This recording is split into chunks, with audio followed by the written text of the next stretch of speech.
Good morning. Yesterday experience was totally fascinating for me. I mean, there are a lot of things that I take out from the class. I like the fact that the instructor was able to break down the the fundamentals that we must understand in order to become useful or become better in this field.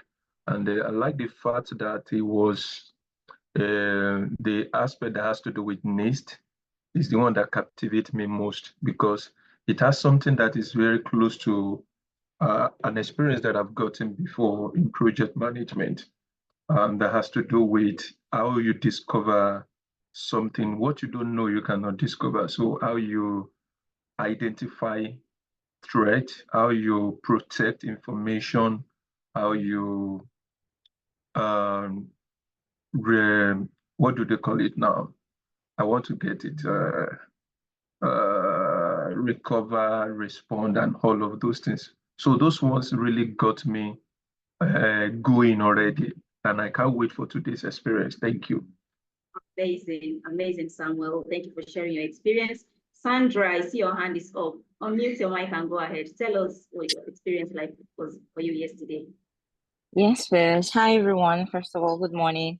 Yesterday was amazing to say the least. I enjoyed every bit of it, especially the question and answer session.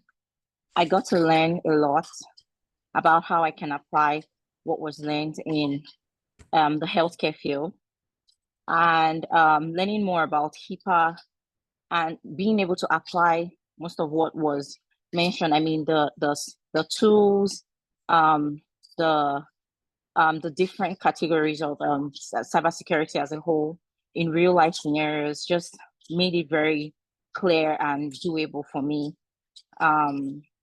Yeah, like someone said, I'm definitely looking forward to learning more today, and I'm so excited to be here. Awesome, amazing. Agnes, I see your hand is up. After Agnes, we will proceed with today's session. Agnes, please unmute your mic and go ahead.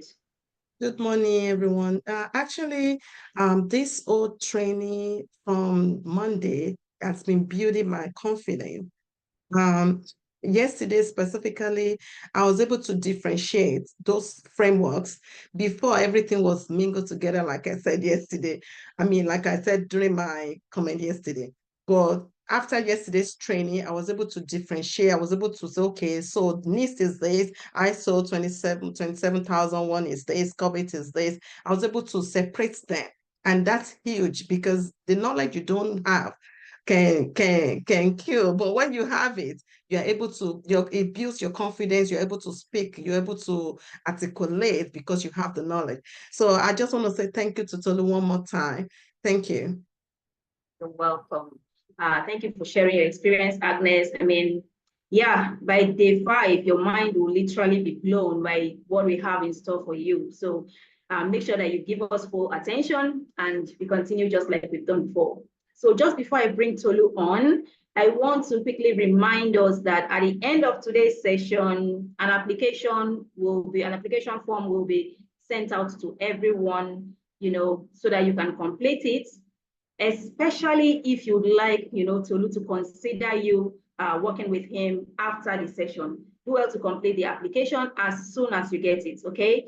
The link that will be sent to you might, expire after a certain number. You don't want to get locked out. So immediately you get the application, do well to send it in immediately, okay? Tolu, are you with us? Are you ready for us? Of course, 100%. I am. Awesome. Will the application be sent by email? Is it by email or by? Yes. So guys, if you have any question, you can wait till after the training or type it on the chat box. We want to remain as decorum as possible so we don't make the class rowdy. We want everybody to enjoy their time while we're here, which is why we have all those policies and rules in place to guide our challenge. So guys, if you have questions, especially if the question is not on what I'm about to teach you or what I've taught you, you can put them on the chat box, or you wait till after the training and then you can ask the questions. Trust me, if you put your question on the chat box, my team, they're seeing it and they will reply immediately, and everybody can also have access to the answer, which means everyone is enjoying the fact that you asked the question. And before I dive into today's class, I think it's important that I reiterate what Miriam said. Miriam, thank you for the introduction and moderating so far. Thank you. You've been doing a very great job, and I'm proud of what you've been able to do. Today, based on what Miriam said, we're going to be getting an application form. All right, it's going to be sent to you via your email. So look forward to that. One of the things you can do if you don't receive email often, or you don't know how to check, is you can go to your search bar on your email and type my name there. All the emails I have sent to you will come up, and then you will see the application. It will be sent out today. Arrange it before the end of the class. Please let me know what time the email will be sent out so that they can look forward to it. And then you can fill it out, fill it as quickly as you can. Once you get, we have a threshold that we have set. Once you get to that point, it's not gonna receive further application. And those that are sending their application, you will receive a psychometric test link from us. You will have to do that test immediately when you receive it. And from there, we'll be able to give conditional acceptance to those that I'm going to work with. Like I said, is being extended or increased to 15. We had said 10 before because we worked with 5 people before. We had said 10, but because of our numbers, it's been increased to 15 so that we can give people lots more advantage. So, and the reason why we're doing that is, number one, we record 100%, and I mean it, guys, 100% success for any of the tight circle that I work with, and it is intentional.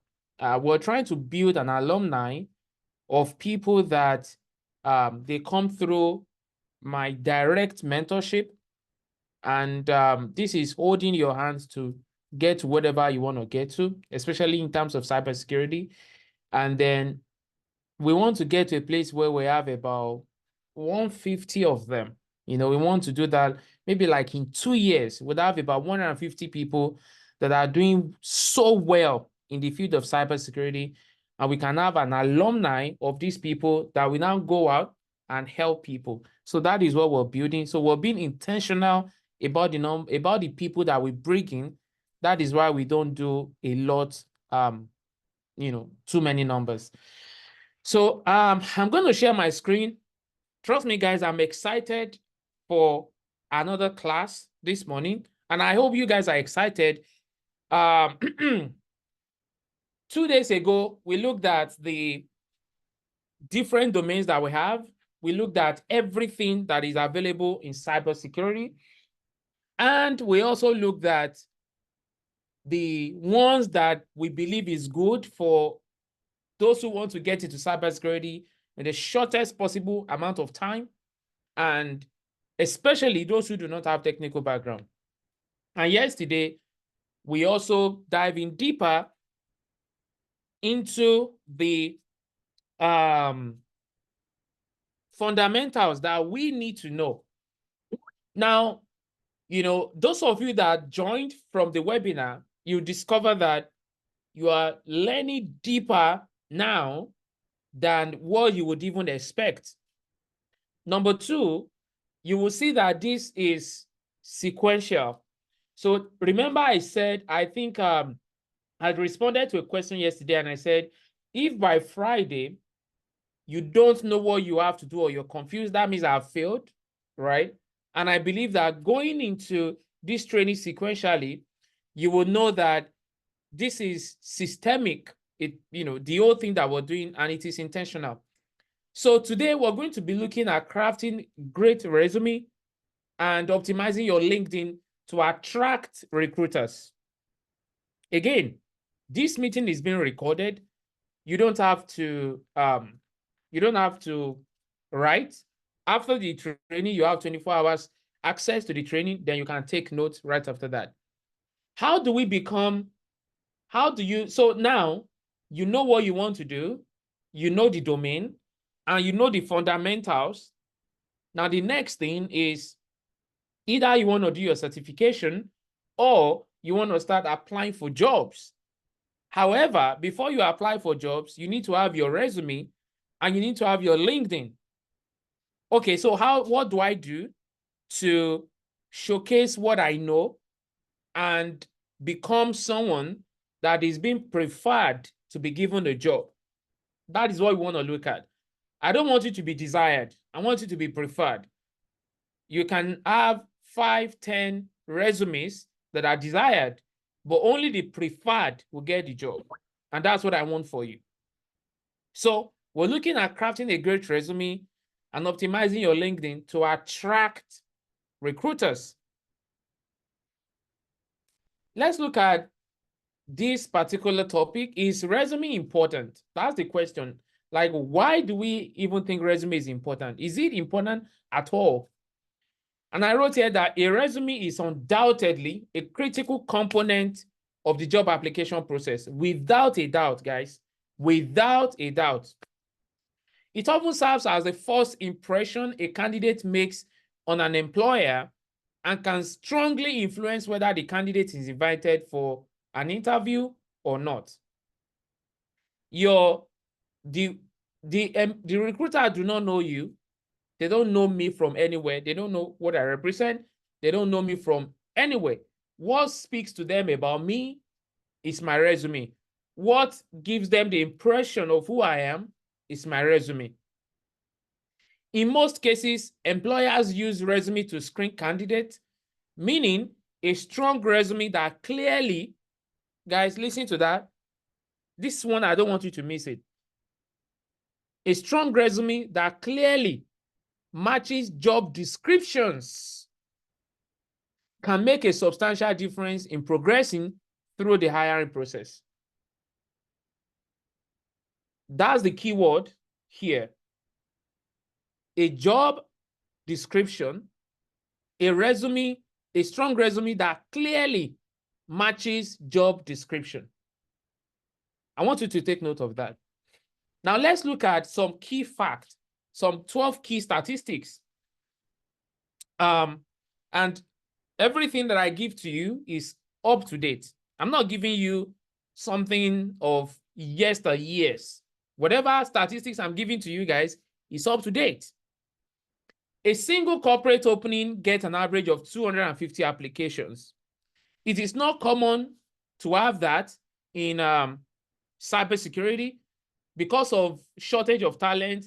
When you go to some applications, you can see like 10, 15, 25 people have applied.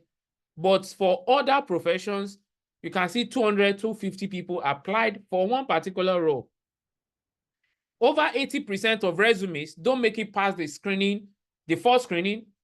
Imagine that over 80% don't make it past the first screening. And only 1 in 10 get to a hiring manager, according to Workopolios. Less than 3% of sent resume result in a job interview. That's according to TeamStage. I have all the people that I like, all the credible organizations that I got these statistics from. I put them there so you don't think it's Tolu making this up. Okay, up to 90% of employers, including most Fortune 500 companies, use ATS to manage candidate applications. In my webinar, those of you that attended my webinar, you remember I spoke about ATS, Applicant Tracking System. It's critical because they use it. Okay. Only 25% of resume make it past ATS and in front of a human recruiter. So it means that ATS is not enough. That's not the only thing. Even after your resume pass ATS, then how does it get to the recruiter? This means that 75% of resumes don't qualify because of what? Formatting, content, or lack of keywords. Those three things. Don't worry, we'll be looking at all of them today. Formatting, content, or lack of keywords.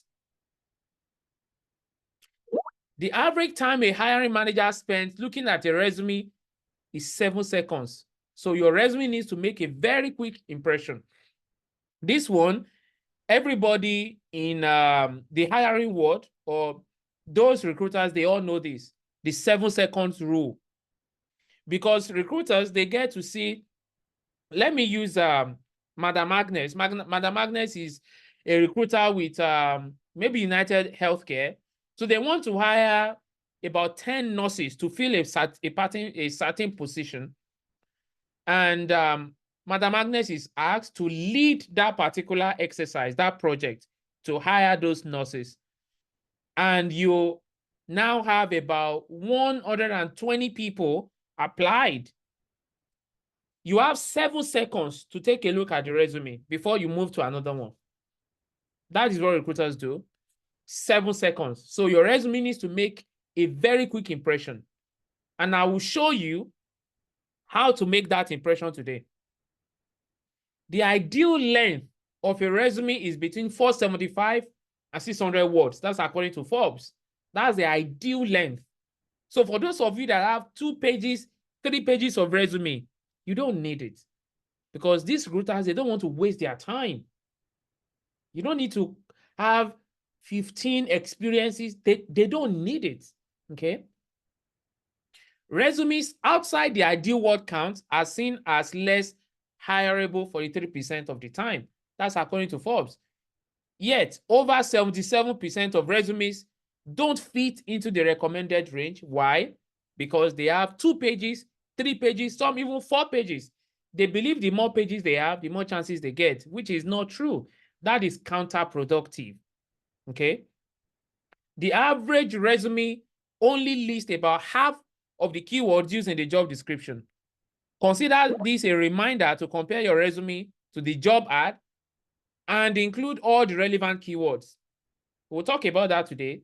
I believe in one of the testimonials you had one of the guys when I was telling them about how you have to tailor your resume to the job that you're applying for. Guys, see, I cannot overemphasize this. Let me give you guys an example. And I'm sorry, Madam Agnes, I'm not trying to pick on you, but imagine Madam Agnes is employing nurses, right? And Madam Agnes is looking at 3 preferred candidates. Two of them, they have 2 experiences that match the job description, the exact job description that they put out. I don't know the job description that nurses use, but let's say these 2, they have keywords that match that job description that they've written. And the last one, which is the 3rd one, has just a generic experience. Madam Agnes and her team would like to speak to the ones that has their job description match with their experience first, before they speak to the 3rd one. Even if the 3rd one can speak well during interview. They don't know that, but your resume has made an impression.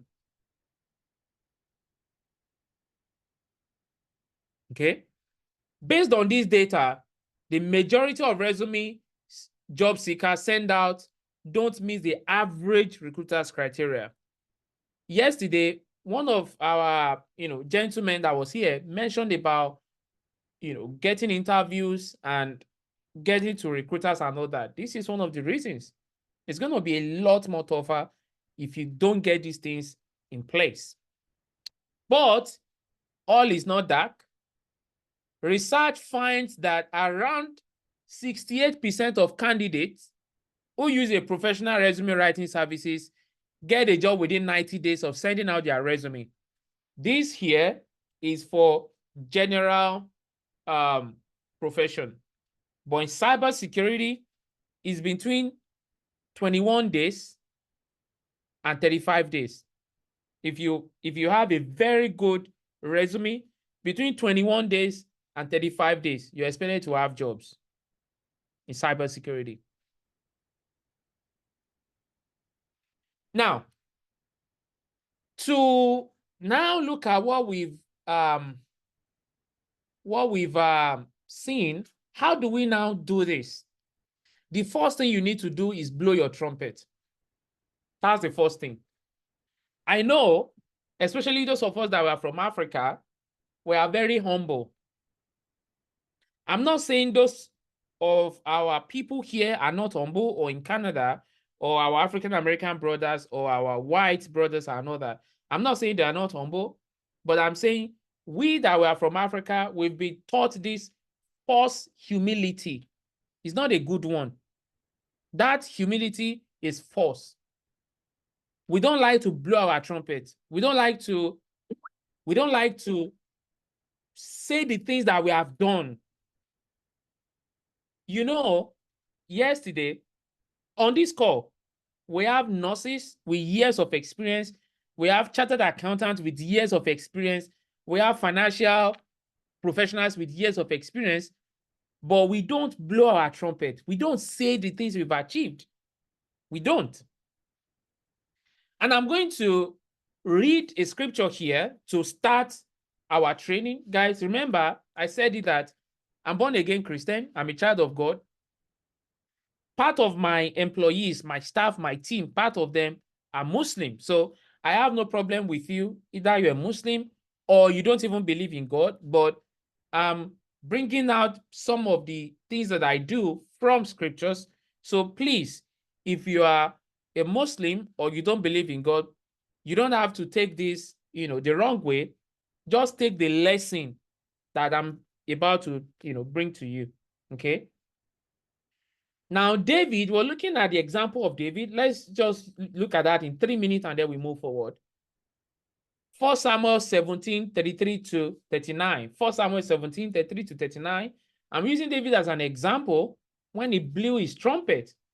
So Saul replied, I'm reading verse 33, you are not able to go out against this Philistine and fight him. You are only a young man, and he has been a warrior from his youth. They can tell you, Madam Agnes, you've been a nurse. You can't do this. You're just a nurse. You've been a registered nurse 15 years. How do you want to do cybersecurity? Or someone is telling Sandra, well, you're not a cybersecurity professional. You can't do this. You can't. There's no way it is possible for you. That is the same thing that Saul was telling David. Like, you can't do it. Now, if I were you, I will reply with what David said. Look at what David said in verse 34. But David said to Saul, your servant has been keeping his father's sheep. When a lion or a bear came and carried off a sheep from the flock, I went after it, struck it, and rescued the sheep from its mouth. When it turned on me, I seized it by its hair, struck it, and killed it. This is David, and I'm going to now bring the lesson home now. This is David now telling Saul what he has done before.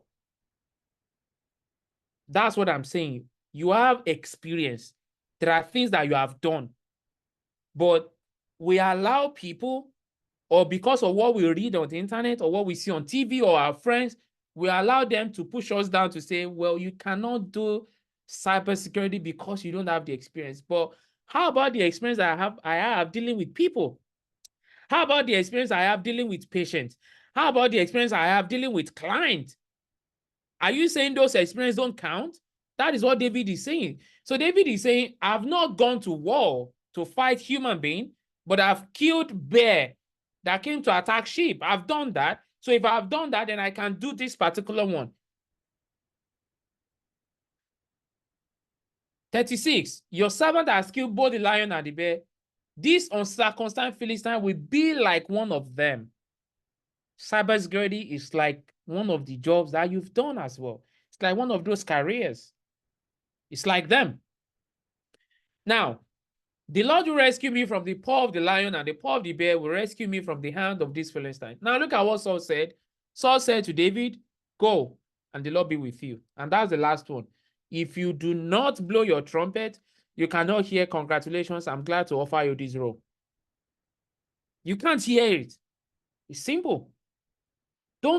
I'm begging you guys here, don't ridicule yourself in terms of cybersecurity because you don't have the experience. The experience you have count. If you do not blow your trumpet, if you cannot tell them, I have done this, I have done that, I have done this, I have achieved this, I have achieved that, you will not hear it from the recruiter that will say, okay, yeah, we would like to bring you on board. Or the hiring manager will not say, congratulations, I'm glad to offer you the role. That's what Saul said to David, go. Okay, let's move forward. Now, what do we do? Number one is to customize your resume for each job application to highlight relevant skills and experiences. You know, we cannot overemphasize this. I keep on saying it.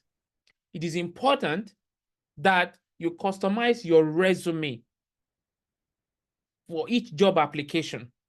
Number two, use keywords from the job description to align with the employer's requirement. On Friday, we're going to be doing a review of a job description, and we're going to be reviewing a resume that would 100% get called for an interview for that job. Use keywords from the job description to align with the employer's requirement. Showcase your expertise in GRC by emphasizing related experience, certifications, or projects. There's people that when you look at their resume, you don't even have to use 7 seconds. Even if you're there for 2 minutes, it's difficult for you to tell their expertise. You can't tell. Such resumes do not get jobs, do not get interviewed. Remember, I told you guys that if your resume is good, I don't know, some of you that went to my webinar, if your resume is good, if you apply for 100 jobs, you should have minimum of 10 of them that will call you for interview. It's a 10% rule for job in the job market. If your resume is good, you should have minimum of 10 of those 100 that will call you for interview. Now, if you're good with interview, you should take 2 of those jobs. And I'm laying down, letting you know that this thing is not magic. There's no mystery anywhere. And I'm showing it to you plain and simple.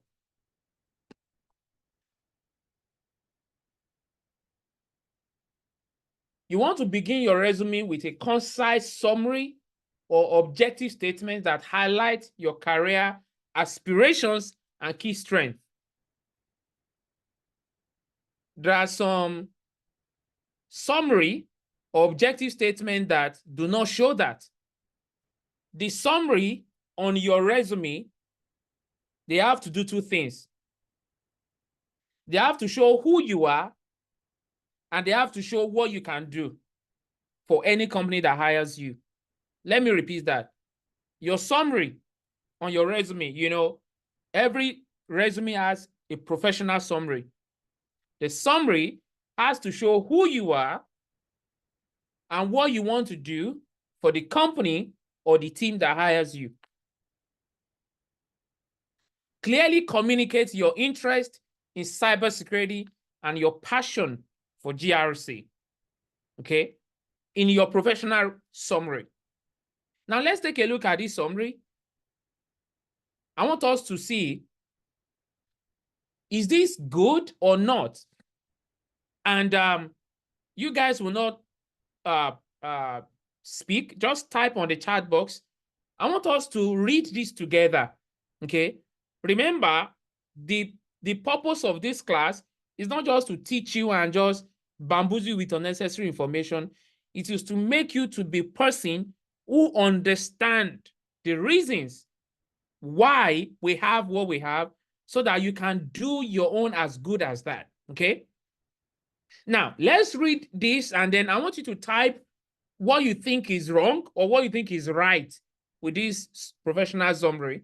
So, let's say this is, okay, let me use my name. This is my professional summary. Okay, let's read it together and then we can type in the chat box. So I'm going to read. With 5 years of experience in GRC, I am a standout professional, unmatched in my expertise and dedication to personal success. My career has been a showcase of exceeding expectations and leveraging my unparalleled knowledge for my own advancement. I seek opportunities that will spotlight my exceptional skills, recognize my contributions prominently, and reward me accordingly. I thrive in an environment that lets me lead, outshine others, and directly benefit from my superior capabilities.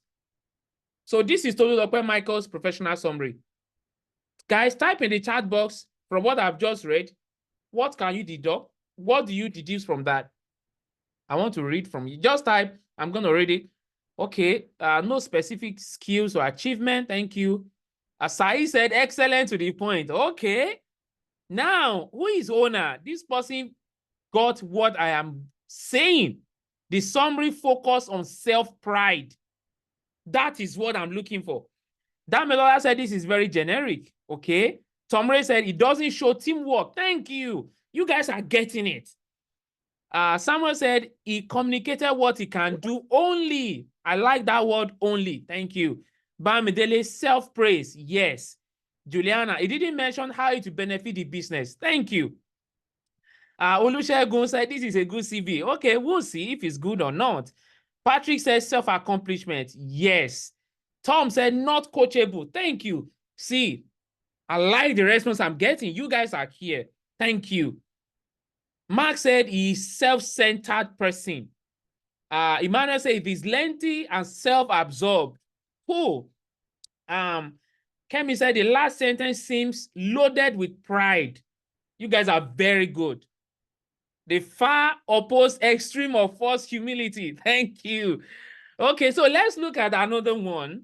Let's look at another summary and let's see if this is good. And I wrote here that this summary exemplify an inappropriate approach by focusing solely on personal accolades and desires without acknowledging team contributions or organizational goals. Now let's look at another summary and let's see which one is good. You see, by showing you these two examples, when you are writing your own resume, okay, you now know what you have to write, okay? This is another version of Tolulope's professional resume. With 5 years of experience in GRC, I bring a deep understanding of regulatory frameworks and a commitment to upholding the highest standard of integrity and efficiency. My career has been marked by a dedication to fostering safe and compliant environment, ensuring that both my team and organization not only meet, but exceed industry regulations. I am eager to contribute to a dynamic team by sharing my expertise and collaborating on innovative solutions to complex compliance challenges. I look forward to helping an organization achieve its strategic objectives while continuing to grow both professionally and personally within the field. So I see Akin said this is superb. Now, good team player, thank you. Perfect and all-encompassing, thank you. That's what I'm saying. Excellent. And Damila said keywords are highlighted and strategically infused 100%. You guys are right. This is a good team person. So now, when you want to write your professional summary, now you know what to write and what not to write. Okay? Juliana said, very good resume. Sai said, teamwork. Yes. Now you guys see, like I used to say, I can show you better than tell you. Okay? So this is it here. And there's focus on helping a team and company achieve its goals 100% on point, Kemi. That's what I'm saying. So you guys now see when some people write their resume and they said, I'm not getting interview. I'm not getting interview. There are reasons. What we are trying to do is look at every component of our resume to make sure that we become the preferred candidate. Again, guys, don't forget, I want you to become the preferred candidate. Okay? And I'm glad that you guys followed along and you understood exactly what I was expecting you to understand here. This guy, this summary highlighted everything: expertise, teamwork, aspirations, passion, and willingness to help the team and the organization. It encompasses everything. Okay, let's move forward. Now, in your resume, you want to list your work experience in reverse chronological order. I believe everyone here should know, but guys, you'll be shocked. I told you I'm part of a hiring team in my company. Both jobs, I lead interviews. You'll be surprised when we see some resumes and some people, the job experience that we are seeing first, right, on their resume, top on the list of their work experience is one they've done before. That is wrong. When you are writing your resume, the first one that will be on top that the recruiter will see should be either your current job or your immediate past experience. Let's say, for instance, you don't have a job right now, okay? Your immediate past experience should be the first one that they will see. I believe that is clear. Focus on quantifiable achievements and responsibilities that demonstrate your skills and impact. Again, responsibilities, okay, all right? When I put some things down, guys, I'm a very detailed person that pay attention to words. And it's because of the job that I do. I want you to pay attention to quantifiable achievements. That's number one. Number two, responsibilities that demonstrate your skills and responsibilities that demonstrate your impact. You see, if your roles and responsibilities lack these three things, you might not get called for interview. And I'm going to show you an example, because I want you to be able to see what I'm talking about, so that you know, when you see them, when you see things, they help you to kind of understand them, right? Also, you want to highlight any GRC related task or project you have undertaken, such as risk assessment, policy development, or compliance audit. And for everyone on this call, I want to assume that all of you have not done anything in GRC, which is the reason why you're here. However, when you are writing your resume must highlight that you have done it, because if you don't, you won't get called for interview. You know, this training is being recorded, right? You're going to have access to it for the next 24 hours. What I'm saying to you now, I've said it on YouTube. So what I'm saying to you is not something that I hide, or it's not something that I cover my mouth while I say it. The first person that told me this was my mentor, a white guy, like very solid dude. He's a CISO now in one of these tech companies. He told me that, Setolu, if I'm going to apply for an accounting role, I'm an accountant. If I want to apply for a physician job, I'm a physician. All of you here, when you want to start applying for GRC roles, you better know that you are a GRC expert.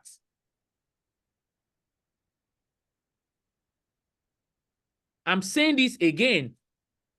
Me, Tolulope, if I see your resume and all your resume highlight is your role as a nurse, is your role as a financial person, is your role as a pharmacist, a technician, and I don't see anything about GRC, I will not interview you.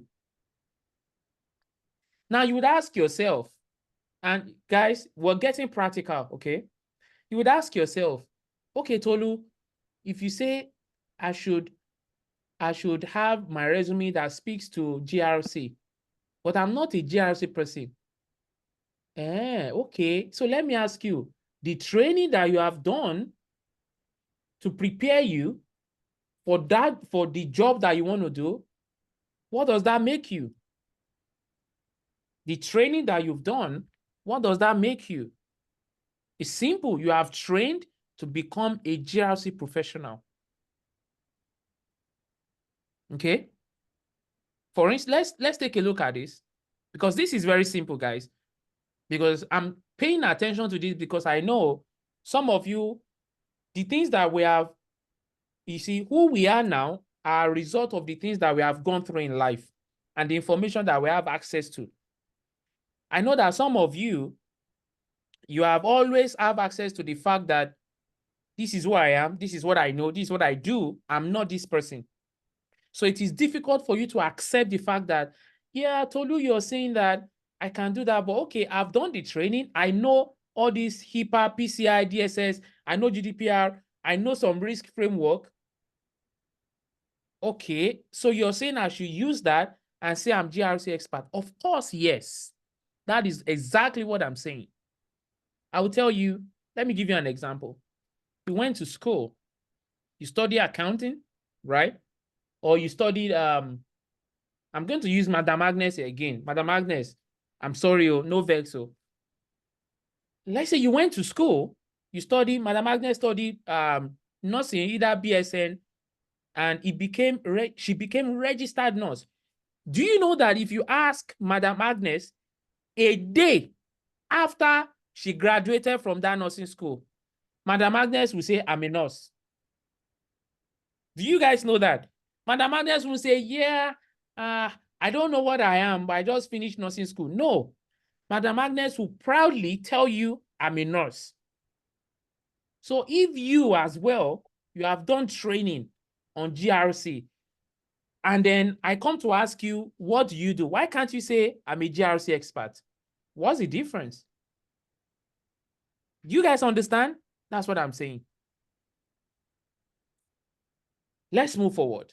Now, let us look at how do you want to list your experience? How do you want to focus on this achievement and responsibilities that you've done?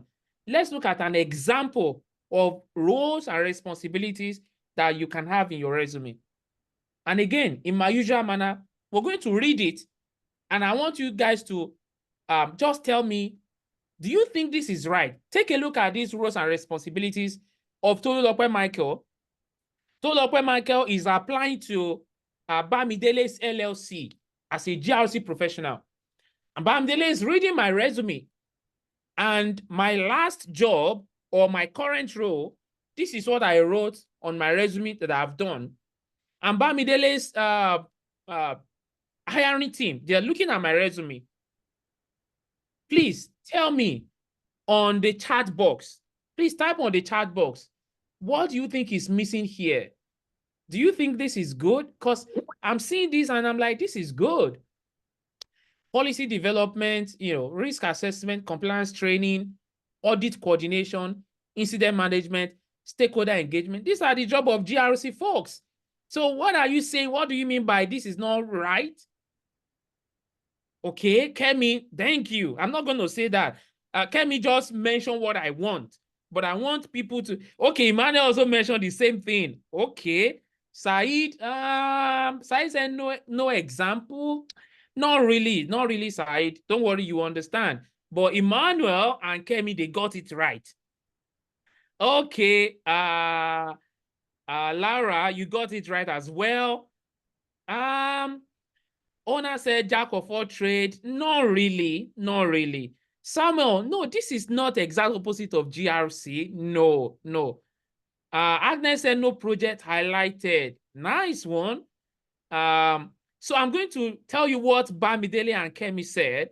They said there is no quantifiable result. It's not quantified. Now, I like that you guys are following. Okay, Chuku said no tangible outcome. See that word, tangible. Thank you. Patrick said not implicate myself in this responsibility. No, you're not implicating yourself, but let's take a look at another version, okay, of these exact roles and responsibilities, and let's now compare and see which one makes sense. Now, we're going to be reading at it one after the other, okay? Let's take a look at this. See, policy development, right? Let's take a look at policy development first. See this one. The first one says that spearheaded the creation and revision of internal governance policy to align with evolving legal and regulatory standards. Now let's look at the same role in another way that you can write it. Look at this here. Spearheaded the creation and revision of over 30 internal governance policies within a 12-month period to align with evolving legal regulatory standard, ensuring 100% compliance with new regulations. Can you guys see this difference? Again, don't forget, recruiters don't have more than 7 seconds to look at your resume. Let's look at the next one.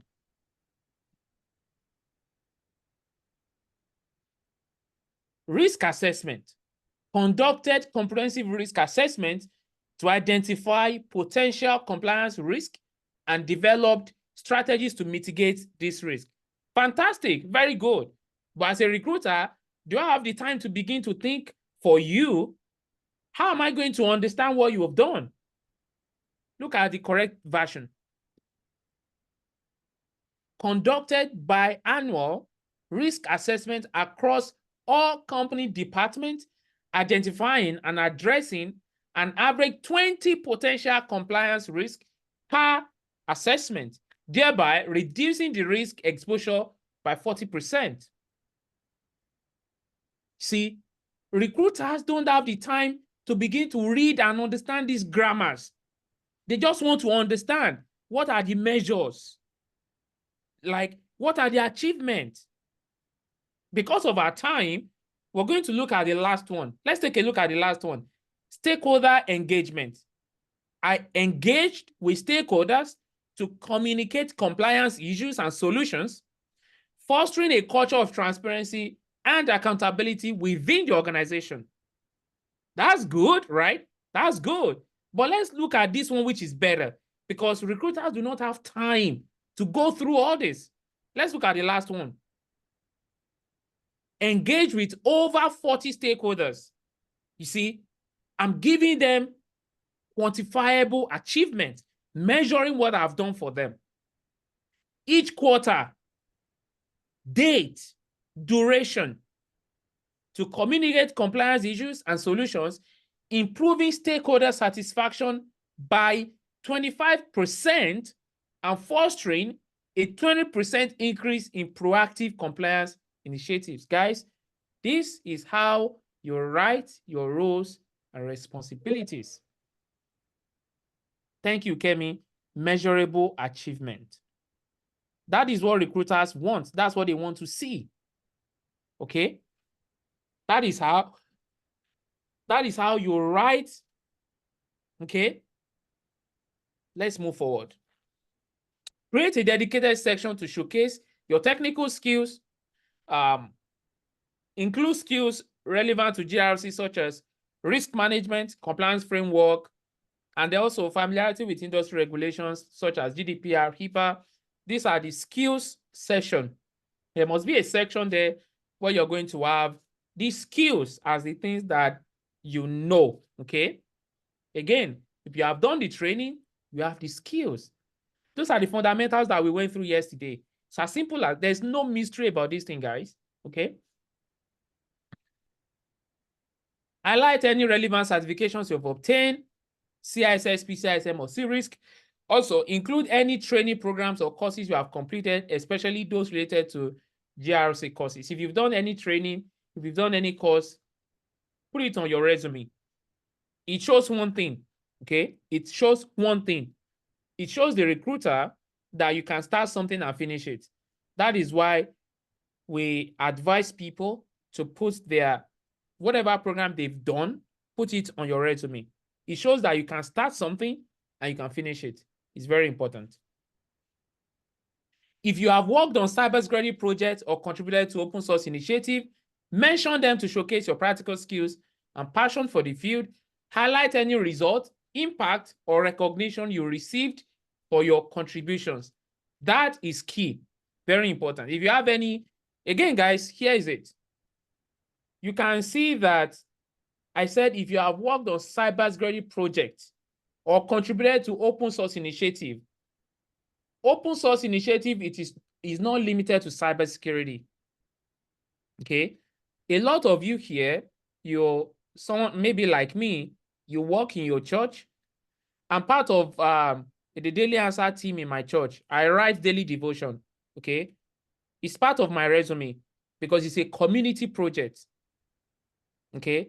The things that you, and that is what I was telling you guys about blowing your trumpet. Everything that I'm saying you should add does not have to be like cybersecurity projects. Okay. Some of you in your mosque, you give people food. Some of you in your church, you help in the ushering or the children department. You take care of kids. You do so many things. Why do you think those things are a waste? Those are people's skills that they need. If you have any of those impact, highlight them in your resume. It's very important. Optimizing LinkedIn. So we've looked at your resume. We've looked at everything that you have to touch on your resume. And on Friday, I'm going to be giving you guys, I'm going to be showing you a resume and a job description as the bonus. And we're going to review that. So everything that I've shown you now and taught you will resonate with you. And I believe from what I've done, you should have known that, okay, maybe these are the mistakes I've been making all the while. Now, very quickly, let's take a look at LinkedIn. We're not going to be spending more time on LinkedIn. The reason is simple. What you have on your resume is the same thing you will have on your LinkedIn. Please don't write on the screen, please. Okay, please. The next very important factor of consideration is your LinkedIn, which is very, very good. And a good number of students didn't even apply for jobs because they're getting email through their LinkedIn, looking for jobs. Recruiters reach out to them. So let's look at a few things that you have to do, okay? Number one, craft a compelling headline that highlights your expertise and career aspirations. Magai Ayuk, please stop writing on the screen, please, so that I don't disable your access. Please don't. Utilize the summary section to provide a concise overview of your skills, expertise, and achievement related to GRC. You know, on LinkedIn, these are the things that you have to put there. You have them on your resume already. You just have to lift them and put them on your LinkedIn. Update your work experience section to align with your resume. Just like I said, highlight GRC-related achievement, responsibilities, and impact, and then quantify your accomplishment where possible. Same thing I told you about your resume. You're doing the same thing, putting the same thing on your LinkedIn. Include relevant GRC skills in skill section. See, one mistake that you can never make is to allow your skill section on your LinkedIn be empty. The skill section must not be empty. It must be full with all the skills that you have, especially all the skills in GRC that you know that is needed. Put everything in there. Okay. Seek endorsement from colleagues, supervisors, or industry professionals who can vouch for your expertise. Request recommendation from previous managers, colleagues, or clients who can speak to your skills and work ethic. Now, let me ask you guys a question. This one is about to get practical.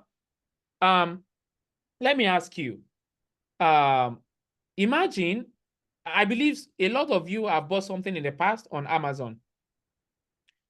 Now, when you're seeing a product on Amazon, right? Maybe Madam Agnes, I go to Madam Agnes and I said, Madam Agnes, I think my blood pressure is high. Oh, can you please help me check it? And Madam Agnes want to buy, I don't know what they call that thing, what they use to measure blood pressure. And then she said, okay, Tolu, go on Amazon. Let's quickly get something. So we're looking on Amazon and we're checking these things, that these instruments that they use to measure blood pressure. And we saw one, there is no review on it. There's no review, nothing. Even though it is very good, but we don't know because there's no review on it. That means maybe nobody has bought it before, or people wrote review and they deleted it. We're not going to go there. And we saw another one. This one has about 3,000 reviews. Very good reviews. Even though that one that has no review is as good as the one that has review. Madam Agnes will only say, oh yeah, I told you this one has about 3,000 reviews. These are people that have used it and they're saying this product is good, this product is the best, this product is they're writing glowing things about that. Guys, all of you here, you know that the one that we will buy is the one that has review. It's the same thing with your LinkedIn. You or your profile is a product on LinkedIn. If nobody writes any endorsement for you on LinkedIn, what you are saying is that I've worked with a lot of people, but nobody see me to be worthy enough to give recommendation. And here is it. Let me tell you guys. To get recommendation, it shouldn't have to be your colleague. Like you want to say, yeah, Tolu, but I've been a financial person, I've been a pharmacist, I'm not a cybersecurity person. Yes, they can write endorsement for you. I can meet Madam Agnes and say, okay, Madam Agnes, see, I'm a GRC expert and I also train. You've gone through my training. Can you please write a recommendation for me? And Madam Agnes will say, well, Tolu, you know I'm not a GRC professional yet. I'm not working yet. I'm still seeking for employment. And then I will tell her, no, you don't have to write anything. This is what you write. I've known Tolu for about 10 years, or I've known Tolu for about a year. Tolu is very good. He's trustworthy. He does what he will say he will do. Any company that he works with is lucky to have him. Madam Agnes didn't say anything about we work together. She didn't say anything about, but she gave a recommendation for me. So the same way, you will not buy anything on Amazon or any, like you want to buy something that is about $5,000. The same way you will not buy it if it doesn't have review. It's the same way. It is dangerous to just get an applicant from LinkedIn without recommendation. Also, you as well give recommendation. So your friends, the people that you go to your religious worship center together, your church, your mosque, your family, give them your link, give them your LinkedIn link. Tell them, hey, John, I'm looking for a job now. Write a very good recommendation on my LinkedIn. They will just type it there. That is it. Make sure you do that. And I'm going to show you an example.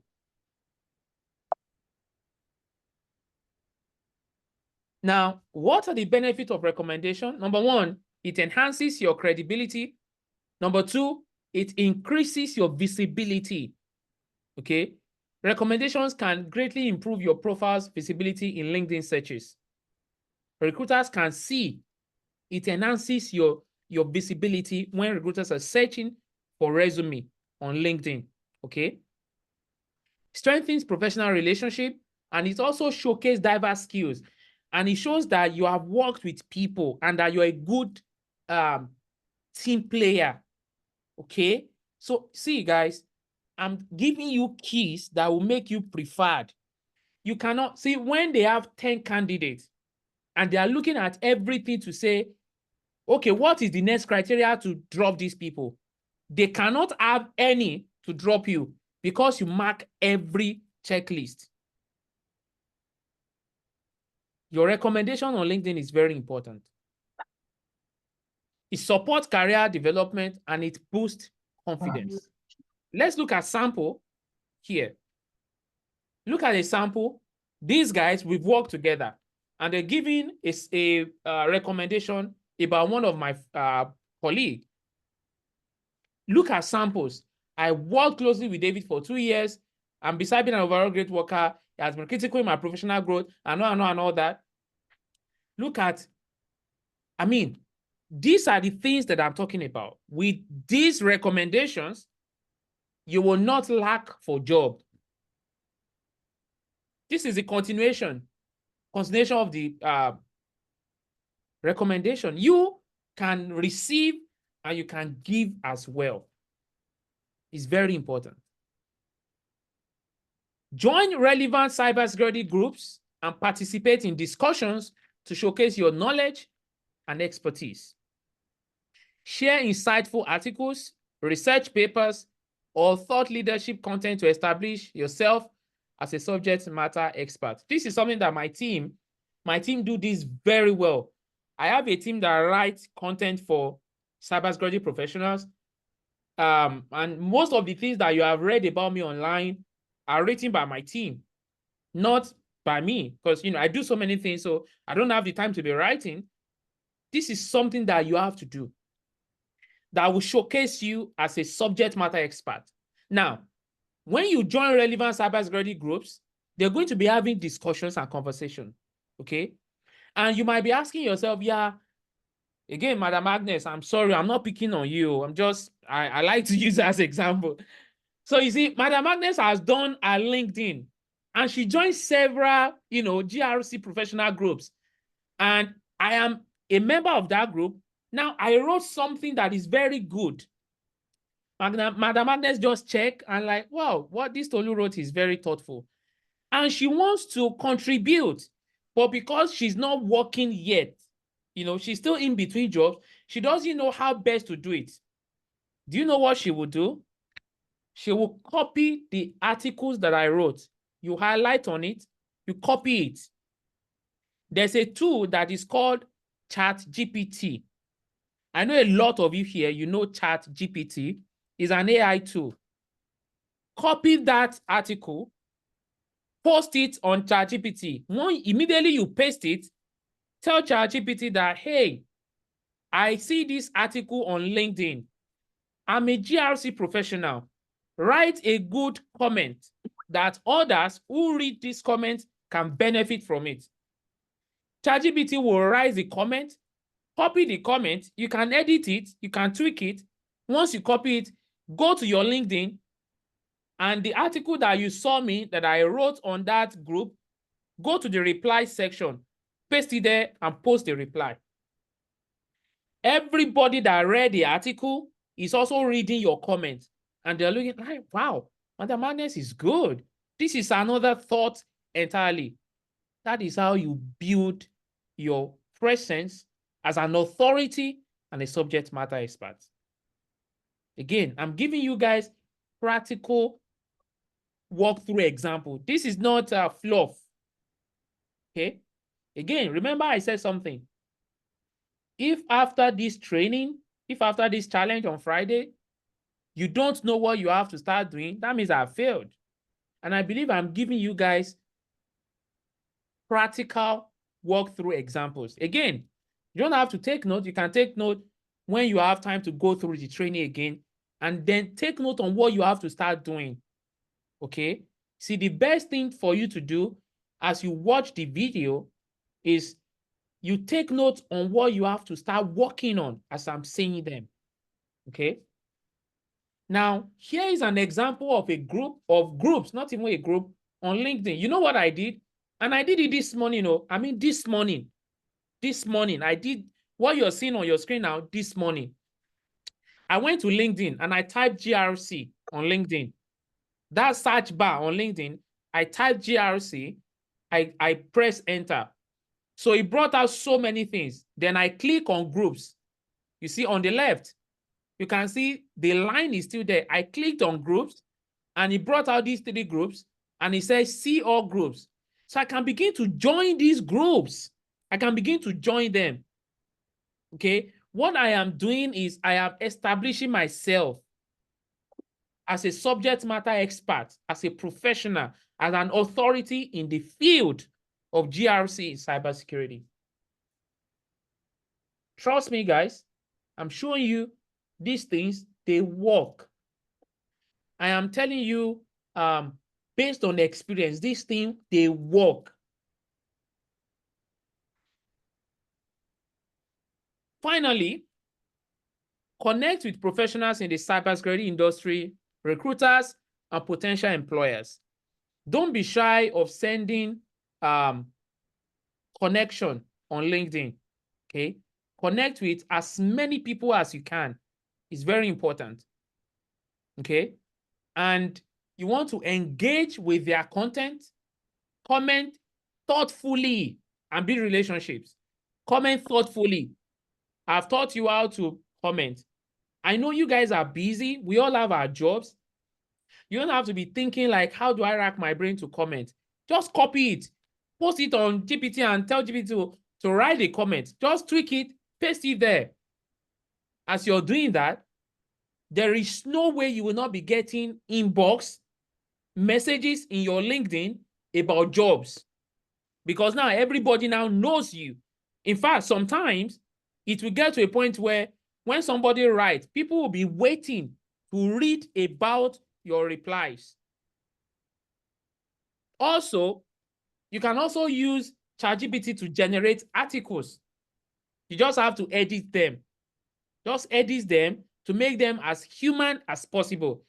For me, I have a team that writes, both for my mentors and for my personal self. But you guys might not have the luxury of having a team that can write for you. Okay, I have content writers, cybersecurity technical content writers that they write the content for my mentees, and those content go viral just to establish them as an expert in that field. If you don't have that luxury, you can use tools to write and just post them. Okay, maybe you can post maybe twice a week. Just post on LinkedIn, let people read and benefit. Now you can see the difference between you, that you're doing all these things that I've said, and someone who just have a resume, one terrible picture, the banner is bad, nothing, they just put it there. That is why some people look for jobs so much and they're not getting it. By combining a well-crafted resume with an organized LinkedIn profile, you can create a powerful personal brand that attracts recruiters and position you as a desirable candidate. Remember to tailor both your resume and LinkedIn profile to highlight your GRC skills, experiences, and achievements. Continually update your profile. Engage with cybersecurity community and network strategically to maximize your visibility and increase your chances of being sought after by recruiters. I wish you guys good luck. Thank you so much. That will be the end of today's training. Miriam, are you with me? Yes, I am. Thank you so much, Tolu. That was a really, really insightful session. Thank you for going all out and not, withholding any kind of information back. Thank you. So before we move on to the platinum session, let me quickly remind us again that by 3 p.m. CST today, we'll be receiving an application. Everyone will be receiving an application to do well to fill out the application and send it in immediately, okay? So if you'd like us to give you the privilege of attending the breakout session on Friday. I hope we understand. All right, so moving on, let me quickly say that those of us on Facebook, before I let you go, I acknowledge you. Before I let you go, I'll share my screen in a moment and show us what our daily task is for today. Okay, so our daily task for today Firstly, we are expected to fill out the application. I think I've mentioned that already. And secondly, you're expected to post a video on Facebook sharing your key learning experience from today's session. Then you're also expected to draft a resume for yourself. And finally, optimize your LinkedIn profile and make it an HR magnet.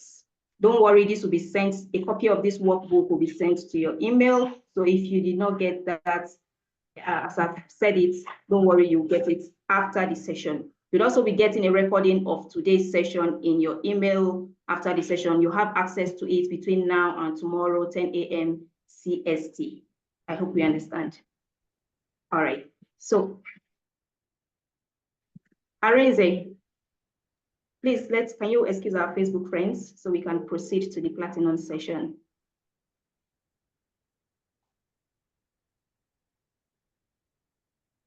Okay, yeah, they're gone. Okay, guys, you know the drill. Please raise your hand if you have questions. Do not unmute your mic if you have not been called upon. Someone was doing that yesterday and it was really frustrating and distracting. Please, if anyone should do that today, I might be forced to send you back to the waiting room just to, you know, have a smooth experience for everyone. Please make sure that your mic remain muted. As soon as you hear me call your name, you turn on your video, turn on your microphone, ask your questions. If you have multiple questions, ask all your questions, then turn your mic back off so that Tolu can answer your question, okay? All right, so I'll be starting. Sorry, Miriam, before you call, folks, let me quickly, you know, some were not opportune to ask their questions yesterday, so they filled the form. Let me quickly answer that, and then we can begin to call people. And then, Arinze, please, when next you're writing the question, please put their name so that they can know that I'm acknowledging them and that I'm answering their question, okay? Question one is, how best can one prepare for an interview to becoming a GRC specialist? What area do we focus on? You're going to be looking at this on Friday, okay? Like, how do you prepare? Because you've done a great resume and a good LinkedIn. You've applied and they call you for an interview. Then you need to be able to speak in your interview and clinch the job. Don't worry, we'll take care of that on Friday. Question number two, are there preferences for ages or sex during recruiting? Not at all. Nothing like that. The ebook resources that Tolu shared with us, are they enough to read and be grounded in GRC?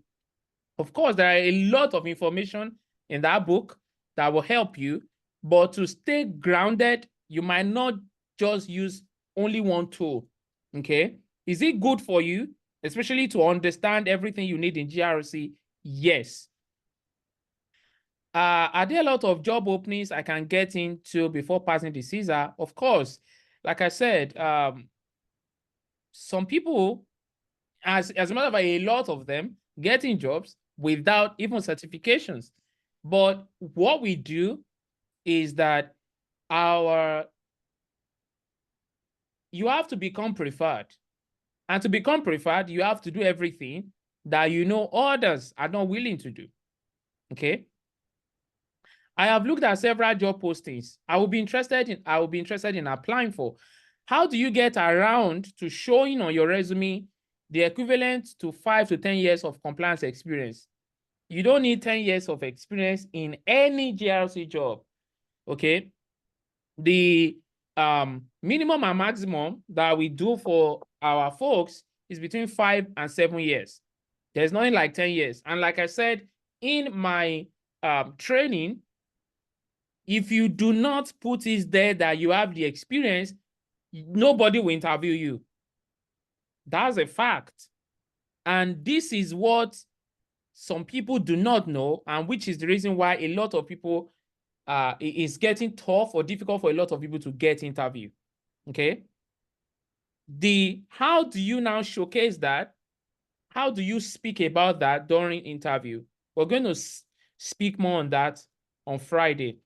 However, for you to get called for an interview, you have to showcase that experience. You have to write it there.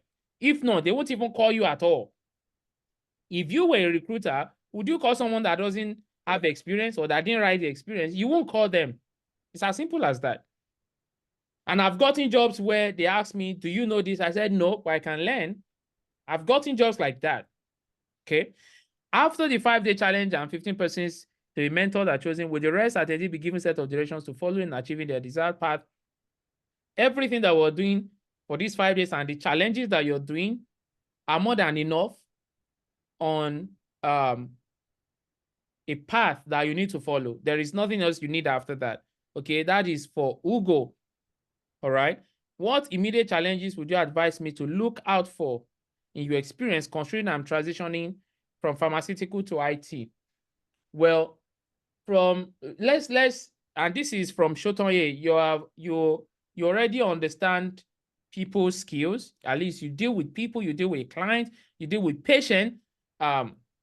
Maybe challenges that I think you can look out for would be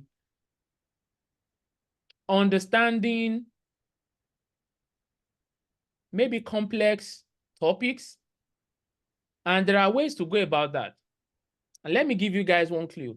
When you get a job, before you go to any meeting, you're going to be having Zoom meetings, same as you guys do on your job.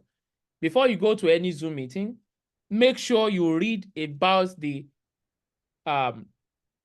theme for the meeting. Let's say, for instance, we have a meeting in my job, and tomorrow we want to discuss about vendor risk for one of our vendors. Before I go to that meeting, I have to read what is vendor, how do we assess vendor risk, everything about them. I have to read it, but I have to know them before I go for that meeting. And this skill that I'm giving you is the same thing that executive use. That is why, I don't know if you guys notice, when you go for some meetings, you notice that these executive guys, they were not part of your call, they were not part of the job, but they are speaking as though they know everything. It's because they've done briefing before they come to the meeting. It's as simple as that, okay? Thank you so much. John Paul says, thank you so much, Tolu and the team. While just 2 days into the challenge and I'm enjoying the value of the money paid, my question is, what time will the application be sent to us before the class starts or after, due to time difference between CST and EST?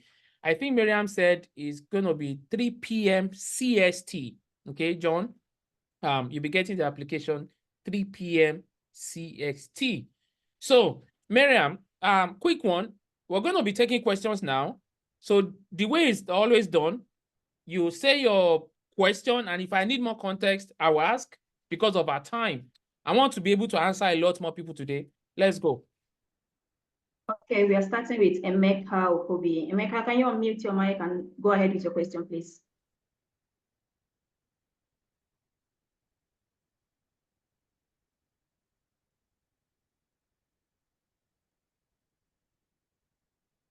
Emeka, are you there? Okay, if he's not here, Tai Balof. Tai, are you here? Can you hear me? Balofin. Go ahead with your question. Unmute your mic. Okay, thank you very much. Can you hear me? Yes, loud and clear. Okay, very good. My question boils down on certification. I believe ISACA is the issuer of CISA. Does that cover audit? Is that your question? Yes. Okay, thank you. So IT audit is also a component of GRC. We have IT audit, we have risk management, we have policy and compliance, we have risk management. So if you have CISA, CISA, it covers both IT audit. You can use that for risk, you can use that for, so there are 3 certifications that if you have them from ISACA, you can do any job in GRC. You can go online and search any job, any risk, IT audit, anything. There are 3 certifications that you will see mentioned repeatedly. Number 1 is CISA. Number 2 is CISM. Number 3 is CRISC, CRISC. Those 3 certifications, if you have any of them or all of them, you are good for any job in GRC. Any job in GRC. All right. Thank you so much. Next person. Keywords, you're next. Turn on your video and go ahead with your question. Thank you, Mr. Tulu. My question is three. One is about LinkedIn. I do have 500 plus connection with LinkedIn. I built it in a long time. So I started with finance and transitioning after COVID to IT. So I changed the LinkedIn to IT with the same connection. And then after I did the IT job for 6 months, now I have to change it to GRC. Should I keep the same name, the same thing, but changing what you said today about the skill and everything? Ask all your questions and then Okay, and the second question I have is about reference. I know most companies that they will trace back saying that where do you work, where is your experience? They will call sometimes to ask former employees. Since this is our first GRC, how do we do with that? Will you help with that area? And that's all. That's the question I have. Thank you so much for your time. All right, thank you. Quick one. Your LinkedIn has 500 connections. You were in finance before you moved to IT. Now you're moving to GRC. Should you change? So, you know, you can change your details on LinkedIn and it will not inform everybody that you have changed your details. Do you know that? I wasn't sure about that. Okay, you can edit. So on LinkedIn settings, on LinkedIn, yes, I think on the bottom settings, you can turn it off that, okay, I want to change some details about me. Don't inform people. That's possible. You change all your details and nobody knows. Number two, we see nobody is thinking about us as we think they are thinking about us. Like, as you've woken up this morning, how many people have you thought of? Like, aside your immediate family, not to talk of people on LinkedIn. Nobody think about us. People don't really care. That means if you want to change all the details on your LinkedIn, you can, especially the fact that you've built it up to 500 connections. You can change it and not inform everybody and nobody knows anything. As a matter of fact, you don't have to change your name. There's no need for that. The reason why I advise people to not even change name is to either add or remove some, is if you want to open another LinkedIn. But if you're not doing that, there's no need for that. Use the same LinkedIn, change the details, do not inform anybody, and begin to build your GRC profile. That's it. Thank you. Okay. Yeah, and then reference. I do reference for my mentees. I don't do it for everybody. Let me give you an instance. On this call, we have about 81 people. Imagine if I have to do reference for 81 people. No. And that is why the people that I bring on board for my inner circle, very few. These are people that I know we have the capacity to take care of. Okay. Now, to do reference, how does it work? Let me tell you how. You wanna hire me as a GRC professional, and you are the recruiter, and then you send me a link. Okay, hey Tolope, the interview went well. We want to do a reference check. Please write your reference, people that can vouch for you. I put Madam Agnes' name there. I put Kemi's name there. And you call them, hey Kemi, before you call Kemi, I already called Kemi, Madam Kemi, I'm putting your name down as part of my reference. I'm applying for this job. Please put in the word for me. And then she will ask me, okay, what are the details? Yeah, the name is maybe Hewott LLC. I'm applying for GRC skills, whatever. Then you call Madam Kemi and say, hey, am I on to Kemi? And she said, yes. I'd like to find out about Tolulope Michael. Do you know him? Yes, I do. Have you guys worked together? Yes, we did. Okay, how many years have you known him? I've known him for about 3 years. Okay, thank you, that's all. You put that down. You call Madam Agnes, the same thing. If you don't call, right? Because I can choose to give you their name and email and not give you their phone number. Now, I give you both Madam Agnes and Madam Kemi's name, but I didn't give you their phone number. I gave you their name and email. What you will do is you email them. I'm telling you what we do, you know, it's something that we do like daily, okay? You email them, hey, please, a candidate named Tolulope Michael has put down your name as your reference, and this is why I'm reaching out to you. Please fill the form. And then Madam Kemi opens the email, sees the attachment, your name, your email, the candidate, how long have you known him, and that's it. That's what they call reference. Thank you And so that's much. why a lot of people are scared when they say, yeah, but I have not done it before. How do I have people do? It is what you tell them. If I don't tell you, you won't know. I will give you an experience that we had on a challenge like this. I spoke the same way I've answered you now. And because of the experience that our people, have had up onto that level, they were still like, you see, oh, so it works that way.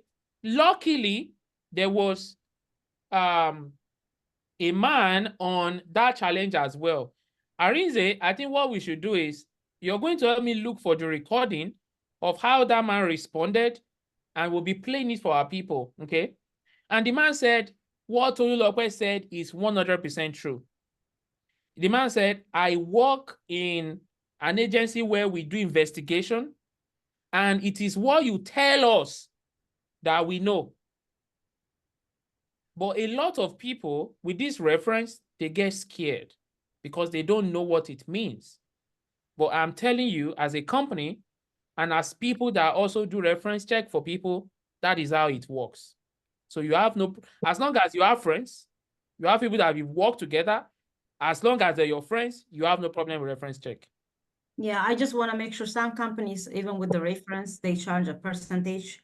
And also they do, after a company teach you, the company before, when I asked for reference, there was a certain amount of money I have to pay for that company in order Well, that's them. We don't do that. That's and like I said, we do that for my mentees. Okay.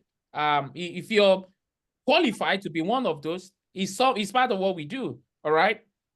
Everyone were different. Okay. That's them. Let them do it the way I'm not going to condemn them. That's how they want to do it. Good for them. But for us, it's different. And so I think to also make this very clear to all the guys here, if I apply to your company and I said I worked with Amazon, who do you want to write to in Amazon to confirm if I work there? Who are you going to write? That's the thing. How do you know who to write? That's the thing. No, see, let me tell you something.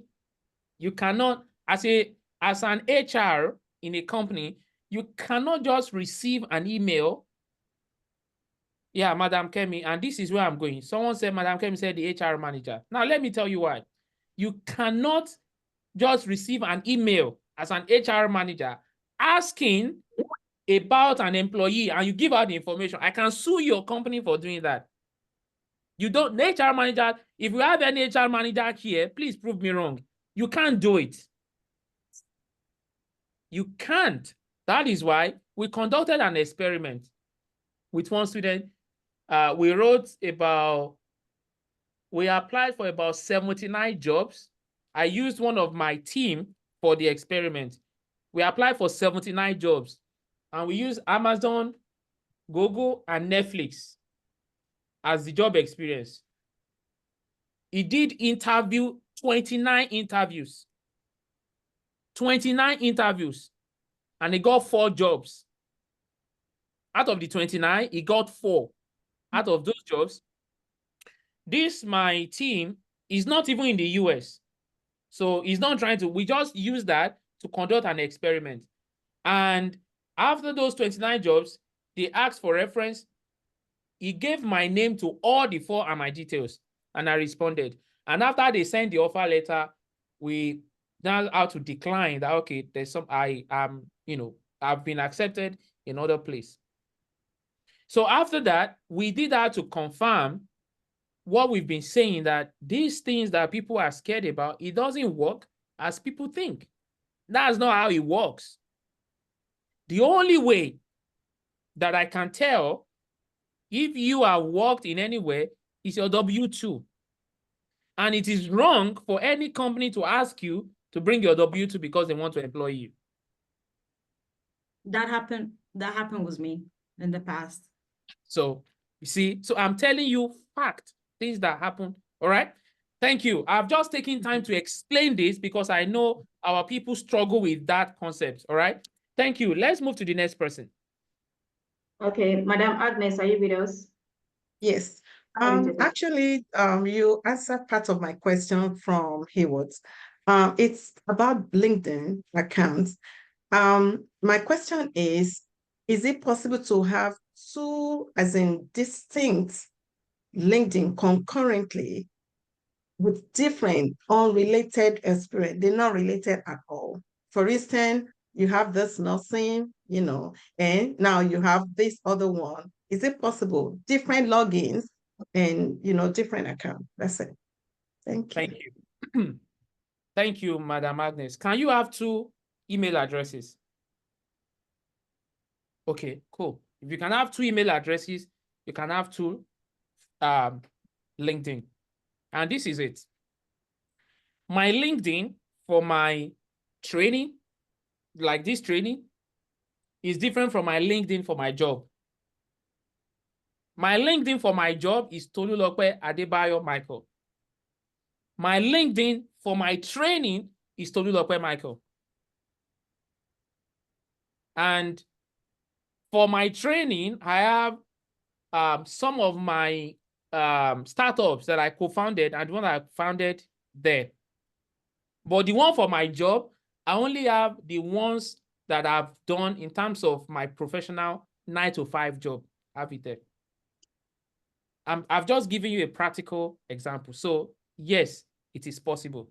And again, as I speak to you, let me even check how many people, how many profiles are on LinkedIn. How many profiles are on LinkedIn? Right now, there are over 1 billion profiles on LinkedIn. 1 billion. Do you think if you go on LinkedIn, you will see a bunch of Tolulope Michael. You think nobody cares about me like that? The only time a recruiter will see me is when they put their tools to search for people, all right, that has their profile match what I've put there. That's when the recruiter will say, oh yeah, there's a Tolulope Michael here. He has this experience. Aside that, nobody is going on LinkedIn to be typing and be clicking, looking for, nobody has that time. Create a separate email address, create a separate LinkedIn, build it as I've taught you now to match what you're looking for. And when recruiters are searching for people with that criteria, they find you. They use tools, and that is how you get those inboxes, right? Thank you. Next person. Okay, Kemi, you're the next person. Go ahead with your question. Thank you. I have a couple of questions from today. The first one is, what if Tolu asked us to arrange our job experience in chronological order, highlighting the most recent. So what if the job that speaks, or the experience job that speaks to the job posting is dated? How do you manage that information? Then secondly, what if the job posting didn't make any reference to a LinkedIn profile, wasn't advertised on LinkedIn or anything? Is it still advisable to kind of make reference to your LinkedIn profile if the job is not advertised via LinkedIn, or there's not much presence of the company I'm trying to get in on LinkedIn? The other question that I have is, can we start to join these groups right away, even without, nothing yet? Like, I'm sure almost everyone here who's, kind of getting into this field may not have a cybersecurity related LinkedIn account. So do we start to join these groups, or create a LinkedIn presence first before we start to join the groups? And lastly, do employers prefer email references or call? Would we be penalized if you provide email instead of call if they've asked for both? Thank you. Thank you. Do employer prefer email or call? I've never received a call from any recruiter or employer, what I've always done is email. And to say the truth, let me be sincere with you. My team are the one that handles that, not me. Because like I told you, the things that I do with my mentees, and which is why we have close circle, is the one-on-one, those deep secret, that the things we do in terms of learning hacks, trainings and all that, that my team cannot handle. But every other thing my team does that. I've never received a call. Never. What we do is email. So do employer prefer email to? There's no preference. Either you do email or you do calls. Can you join the groups right away? Of course, yes. As a matter of fact, even if you don't have anything, like the only thing you have right now is you sign up on email, or you have your email already, and you open the LinkedIn account and there's nothing there. You just have your picture and your profile name and all that. Join the group right away. Be joining them. Like, until you start posting and doing something interesting, they will not take interest in your profile. So you can join now. Okay. Job posting reference on LinkedIn. If the job, can you have reference on, can you reference to your LinkedIn even if the job? Of course, yes. So let me tell you something. Tomorrow we're going to look at platforms to apply, how to apply, things like that. When you're applying for jobs, you will not always apply only on LinkedIn. But on your resume, there's a link there that links to your LinkedIn. Reason is, again, you have to be the preferred. You don't want the candidate recruiter calling you, hey, Kemi, can you please send me the link to your LinkedIn, or writing you? Let them have everything. So either you're applying on LinkedIn or the job reference to LinkedIn or not, put your LinkedIn link on your resume. Okay.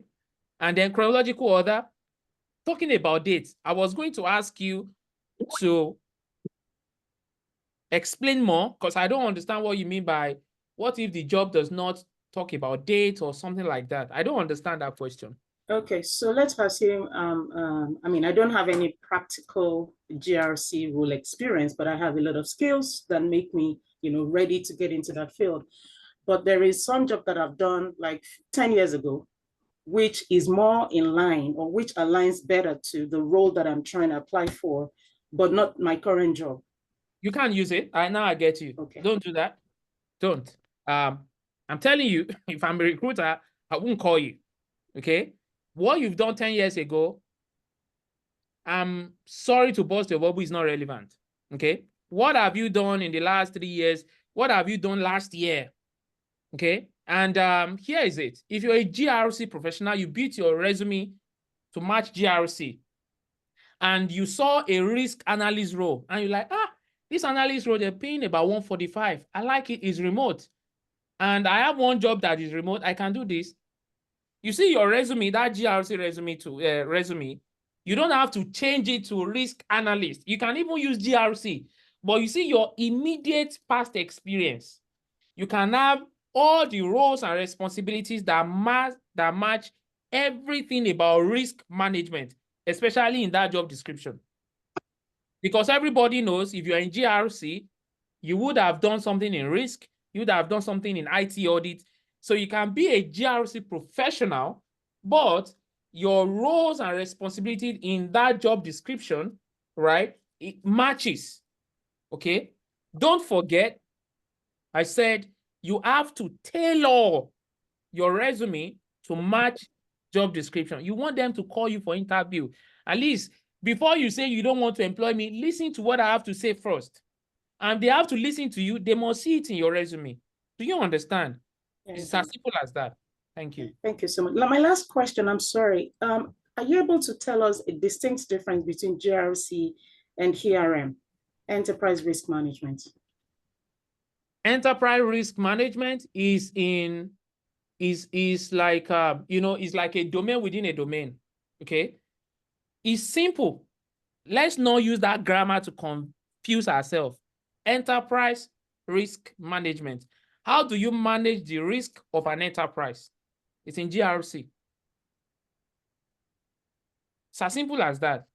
Like, I have an Salesforce is an enterprise. Google is an enterprise. How do they manage their risk? See, all is just grammar. Don't let that confuse you. It's in GRC. Okay. Thank you. Emmanuel Ophili, please turn on your microphone and go ahead with your question. Thank you, Miriam. Hi, Tolu. I greet everyone also here on this platform.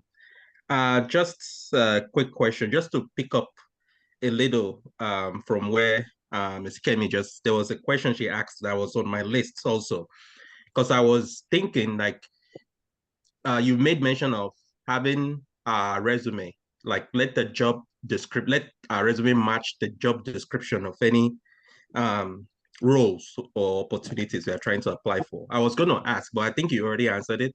I was going to ask that, do we need to revamp the resume each time to match each job description?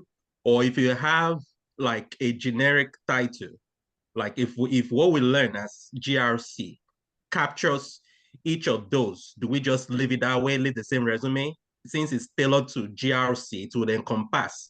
If it's for risk management, like you did mention, if it's for identity and access management, all those would. So do we need to tailor each, revamp it each time? That is my first question. The second one is, in what order, based on what we learned today, in what order should our approach be as we move forward? Building the resume first, start applying before thinking about anything certification. Certification, from what we've learned over and over from what you said, certification only enhances your chance of landing a job. There are some people who have been able to get a job and they don't need certification. So that's my second question. The third one, talking about CISA and other certifications. CISA, I think I went on ISACAR, or I don't know where I got it from. Minimum years of experience, coming to the experience, they said 5 years. If for someone who is just coming in, how do we take care of that? Then lastly, I believe, what are some of those keywords that could pass through HR filter that could make resume stand out? Those are just my questions. Thank you.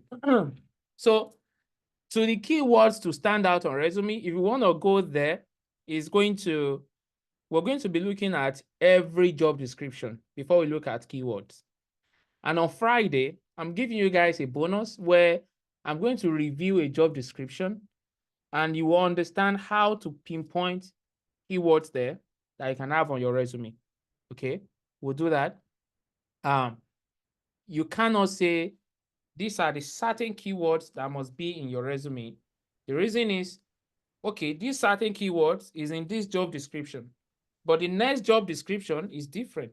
How do you now, okay? CISA 5 years experience, there are ways to go about that, okay? So for those that are part of my inner circle, there are ways, you see. One thing that we need to understand is the rules that people set, they set those rules to gatekeep some people. That's the truth. Again, I'm saying all these things because I've had the opportunity of having a white mentor who is a CISO, and this guy has access to tons of information. There are ways to go about this. It's not something that we can discuss on, even if you are a 21-year-old and you don't have 1 year experience, you can do CISA. Let me tell you, you guys know I have CISSP. CISSP is the highest set, and you need to have about even more than 5 years. I've not worked for a year when I did my CISSP. So that is that. There are ways to take care of that, and we do that every day. Our approach, how do you now go? Number one, you already know the domain you want to focus on. You know that already. Number two, you know those regulatory compliance that you need to know. You know the frameworks.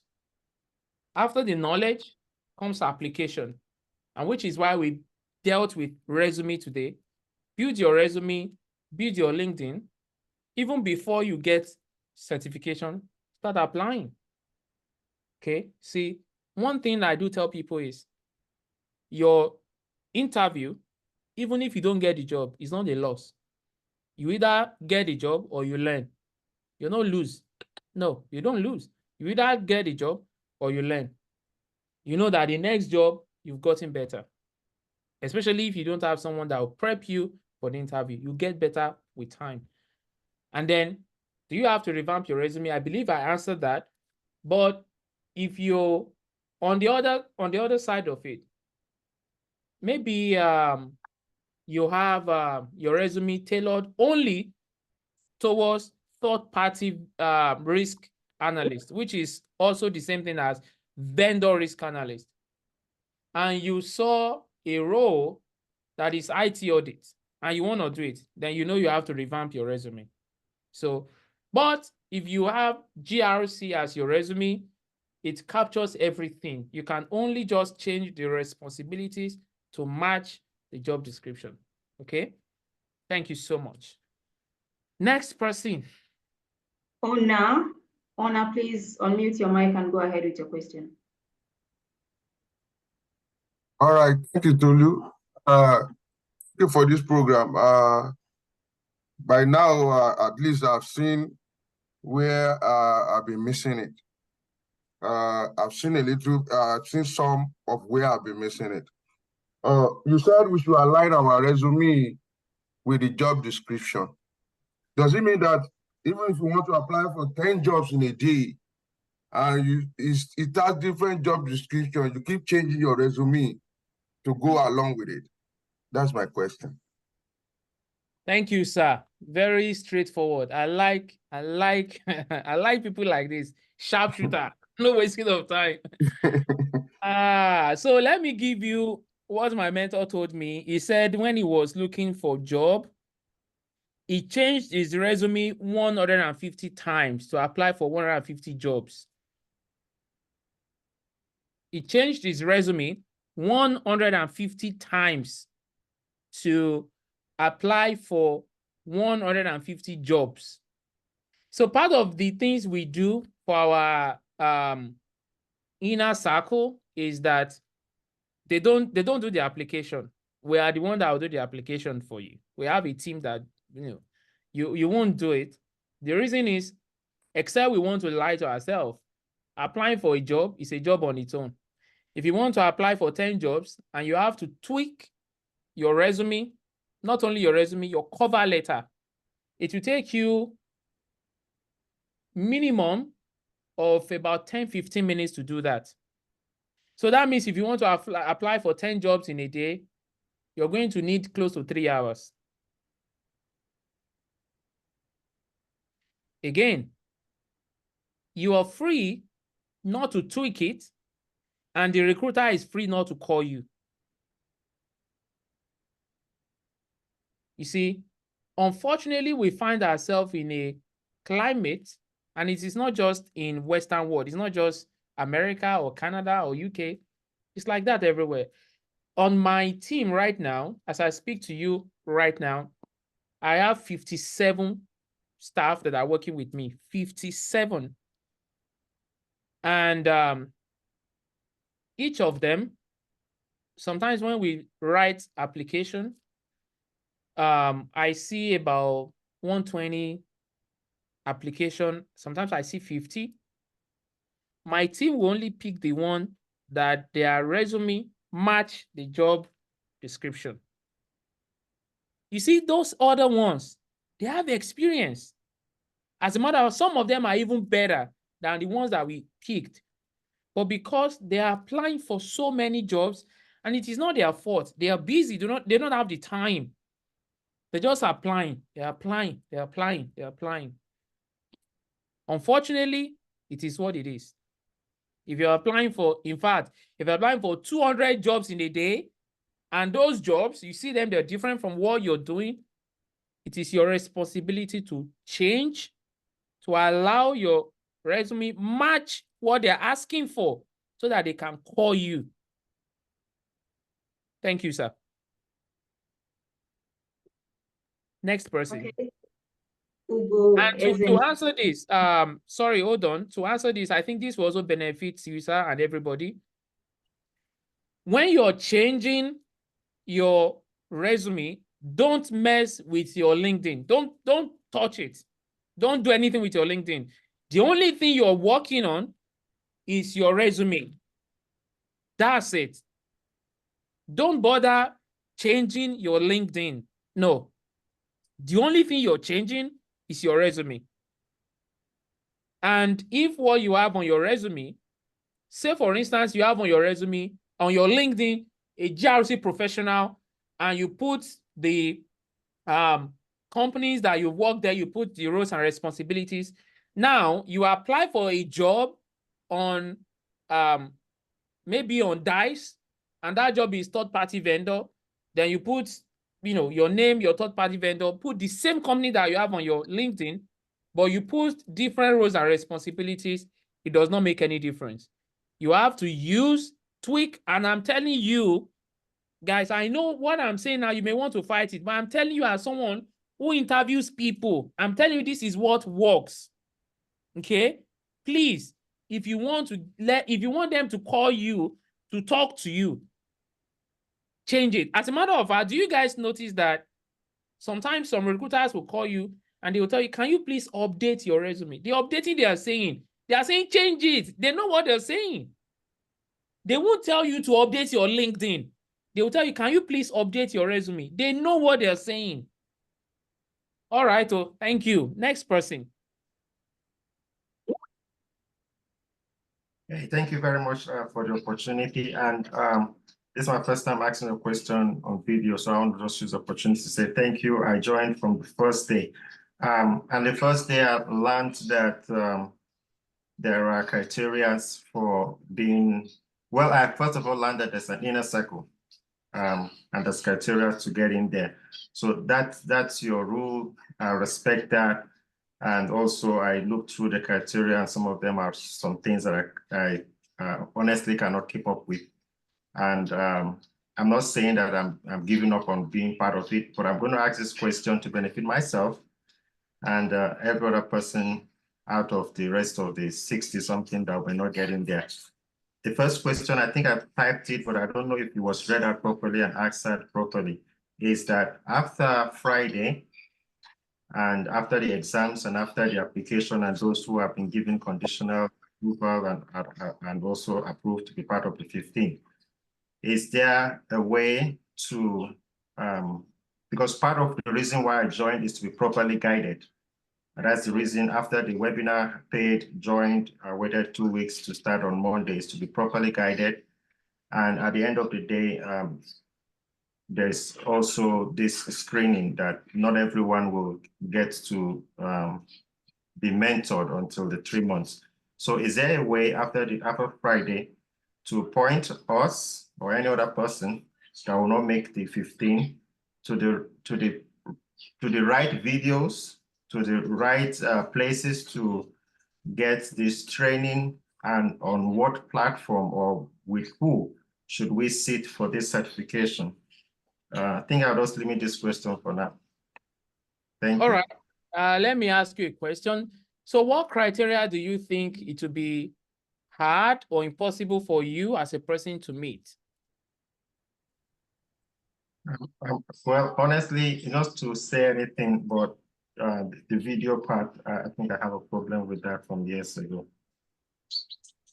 But I can understand. So here is the thing, the way we qualify candidates,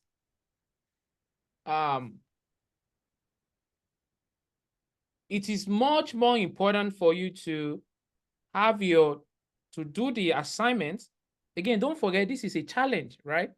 And I'm taking time to say this because of every other person. It is much more important for you to do the assignment more than even video. That's number two. The conduct that we have on this Zoom is much more important. Don't forget the vision of this institution. We are building alumni, okay? And we're building people that we know that these are high achievers.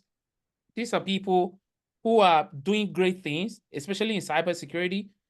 And those are the criteria that we have put together. And we know that if these people are people who so much honor and respect themselves to conduct themselves worthy on a Zoom call, you know that these people are worthy. Number two, only just a simple task of, okay, guys, after the training, let's do the challenge. I mean, let's do the task. You're able to do the task. We know that do you know what it means to be a part of an alumni in Harvard or Yale? You know what those guys have gone through? It takes a lot. Now, much more importantly, which is why I'm telling you, the video is not like the only yardstick, is a psychometric test. The psychometric test is like 80%, everything. And you guys, after applying, you'll be getting the psychometric test. And I want to plead with you, if you would want to be given the opportunity, you can do that. And let me open up to you. We have waiting list, okay? The reason is that some people didn't join our challenge. They want to join the mentorship. So some of the guys that joined the program last time, they have friends. So they refer their friend. So those guys are now saying, some of them are saying, we don't want the challenge. We've attended your webinar. We want to join the program straight away. All right. And I said, no, we don't do that. Go and join waitlist if that's something you want to do. Number two, from the past challenge, some people had made deposits and we told them you will wait to the next challenge when we're able to take care of these 5. Now, here as well, even after we've taken care of the 15, we're going to have a wait list from this challenge. Like, okay, Tolu, I know I wasn't able to join the 15, but I still want to do this program. We have a wait list that will expire next month, the 17th of May. So I don't think, don't count yourself out yet because of videos. No, I've blown all this grammar to tell you that. Now, that is for Inner Circle. And after Friday, if you need anything as per maybe any help, if it's something that we can do, you can send an email and we'll see to that, as long as it is not it's not a benefit that is meant only for those as part of the mentors. Let me give you an instance. I've attended 3 programs with Harvard, and I only paid about 1,800, 1,800. They have this 6 weeks program. Imagine if they're going to give me benefit of those who joined their master's program. It's different. So yeah, so that will be that. Okay, thank you. Next person. Shotonye Ateme, please go ahead with your question.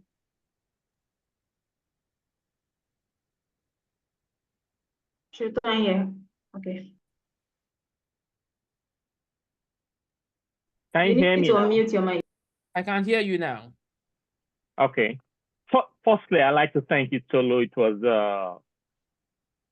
an eye-opening, the challenge we just had with you today. It's in fact, I remember vividly when you said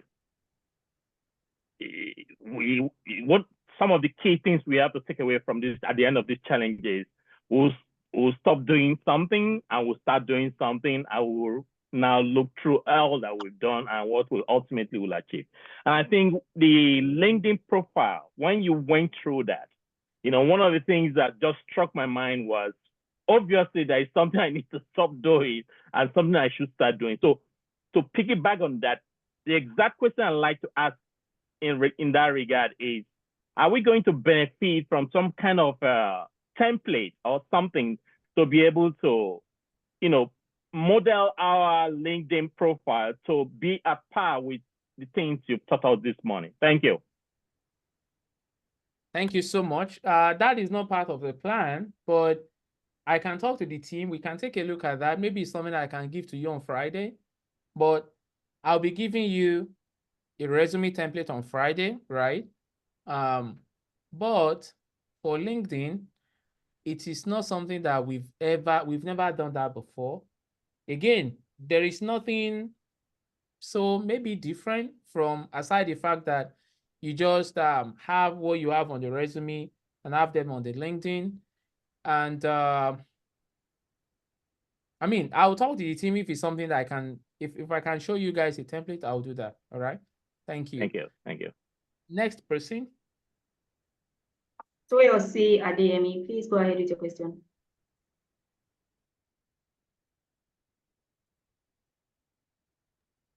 Toyosi, you need to unmute your Hello? mic and turn Yeah, on excuse me, please, because I'm actually at work at the same time, and because it took you a while. Give me a minute. You can call me later, please. I need to finish with somebody I have on the phone. Thank you. All right, Joseph, go ahead. Hi, Tolu, and hi everyone. Thank you really, Tolu, for giving us this opportunity. Thank you for taking the time to explain all what you explained to us. I just wanted to ask that, is there a way we can have access to some of these videos, like more than 24 hours? Can you give that bonus to some of us? Is it something too big to ask for? I will appreciate if you can look into it and consider it, so that some of us can still have some more time to listen to these recordings over and over again. I believe it's also going to help us in the long run. All right. That's my question. Thank you. I would have loved to do that, but unfortunately, no. So here is it. And this is not just about rules and policy. This is about systems that we have built. We can only accommodate it for 24 hours. If we want to do something that will be more than that, that will mean that we have to have a system, even aside using Google Drive, we're going to have a system to house that and then begin to have people log into that. And that is another thing entirely. But for our challenge, we have 12 hours access to those videos only. As a matter of fact, there are a lot of people who do challenges. They don't give access to videos after the training because they want to force people to attend. But I said that we have to devise a means to give people 24 hours access, because I know that people are busy. Imagine like my other sister that is at work. There are people are busy, so they need time. And that is why we have done 24 hours. I would have loved to do more than that, but unfortunately, no, we can't do more than 24 hours. I'm sorry about that. Thank you. Next person. Debbie Amankwa, go ahead with your question. Turn on your video and your audio. Okay. Hello, Tolu. Thank you so much for this eye-opening lesson on resumes. I have a couple of questions. Sorry, my Zoom was breaking up when you were talking about generating articles on the chat GPT. I wanted to ask, what articles were you referring to? And then the next question I have is, has there been any issue of plagiarism on resumes with cybersecurity? Because when you were showing us like the examples of the resumes and you were talking about key achievements, and they were mentioning like I did 40% this, 20% this. If you're finding things like that to put in, will there be an issue of plagiarism anywhere? And then the last question I had was, if you're applying for like a GRC role, and let's say with me, I have experience in the banking sector. I work with Chase Bank. If should your current, because you said it has to be in a chronological order, so should your current role pertain to a specific GRC experience, or can I use the current role? It may sound like a stupid question, sorry. There's Can no I stupid use the questions. No, there's no stupid question. Please go ahead.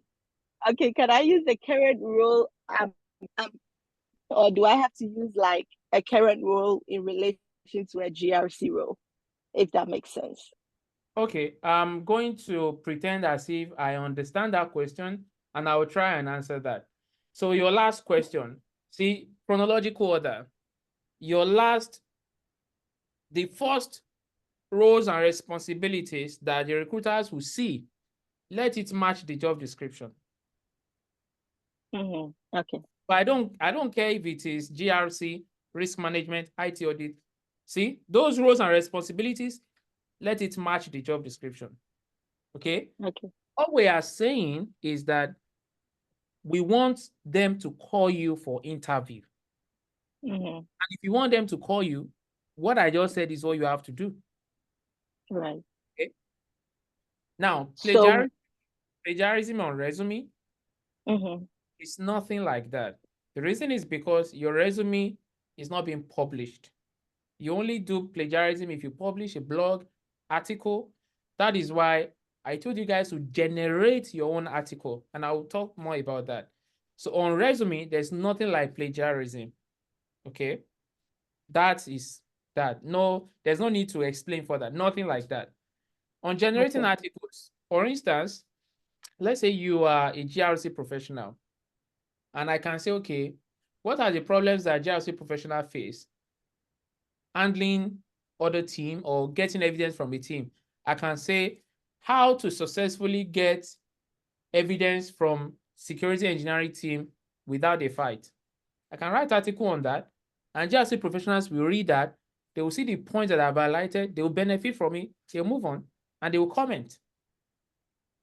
You generate article that speaks to what you do or that speaks to what you want. Okay. If your LinkedIn says that you're a risk analyst expert, your articles should speak to things like that. You can mention 10 problems that risk analyst deals with and how to solve them. 12 means to solve your company's risk issues. Things like that. Can write something like that and post them. Okay? So you generate article that speaks to your profile. Imagine someone who is a GRC professional and you're writing an article on accounting or you're writing an article on tax. Like, how does that correlate? So get articles on things that speaks to you. Okay? Thank you. Okay. Yeah. All Next right. Thank you. You're welcome. Next person.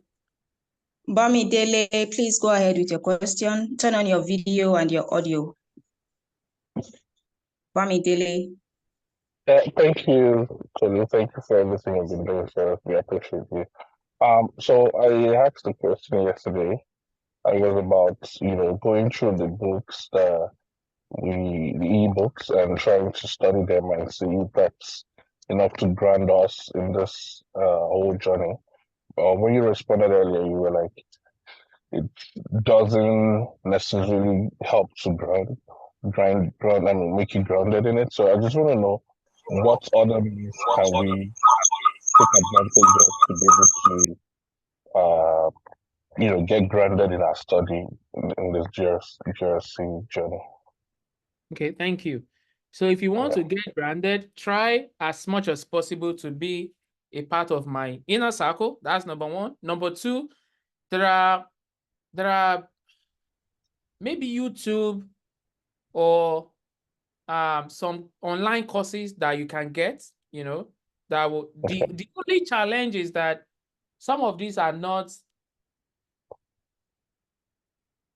like to get grounded, you need to have practical training. Practical training in the sense that walk through on the tools and how, for instance, when I'm speaking to you about, maybe in my inner circle, I'm speaking to you about what happened this week with vendor risk management and what my manager said and how we dealt with it. You cannot get that anywhere.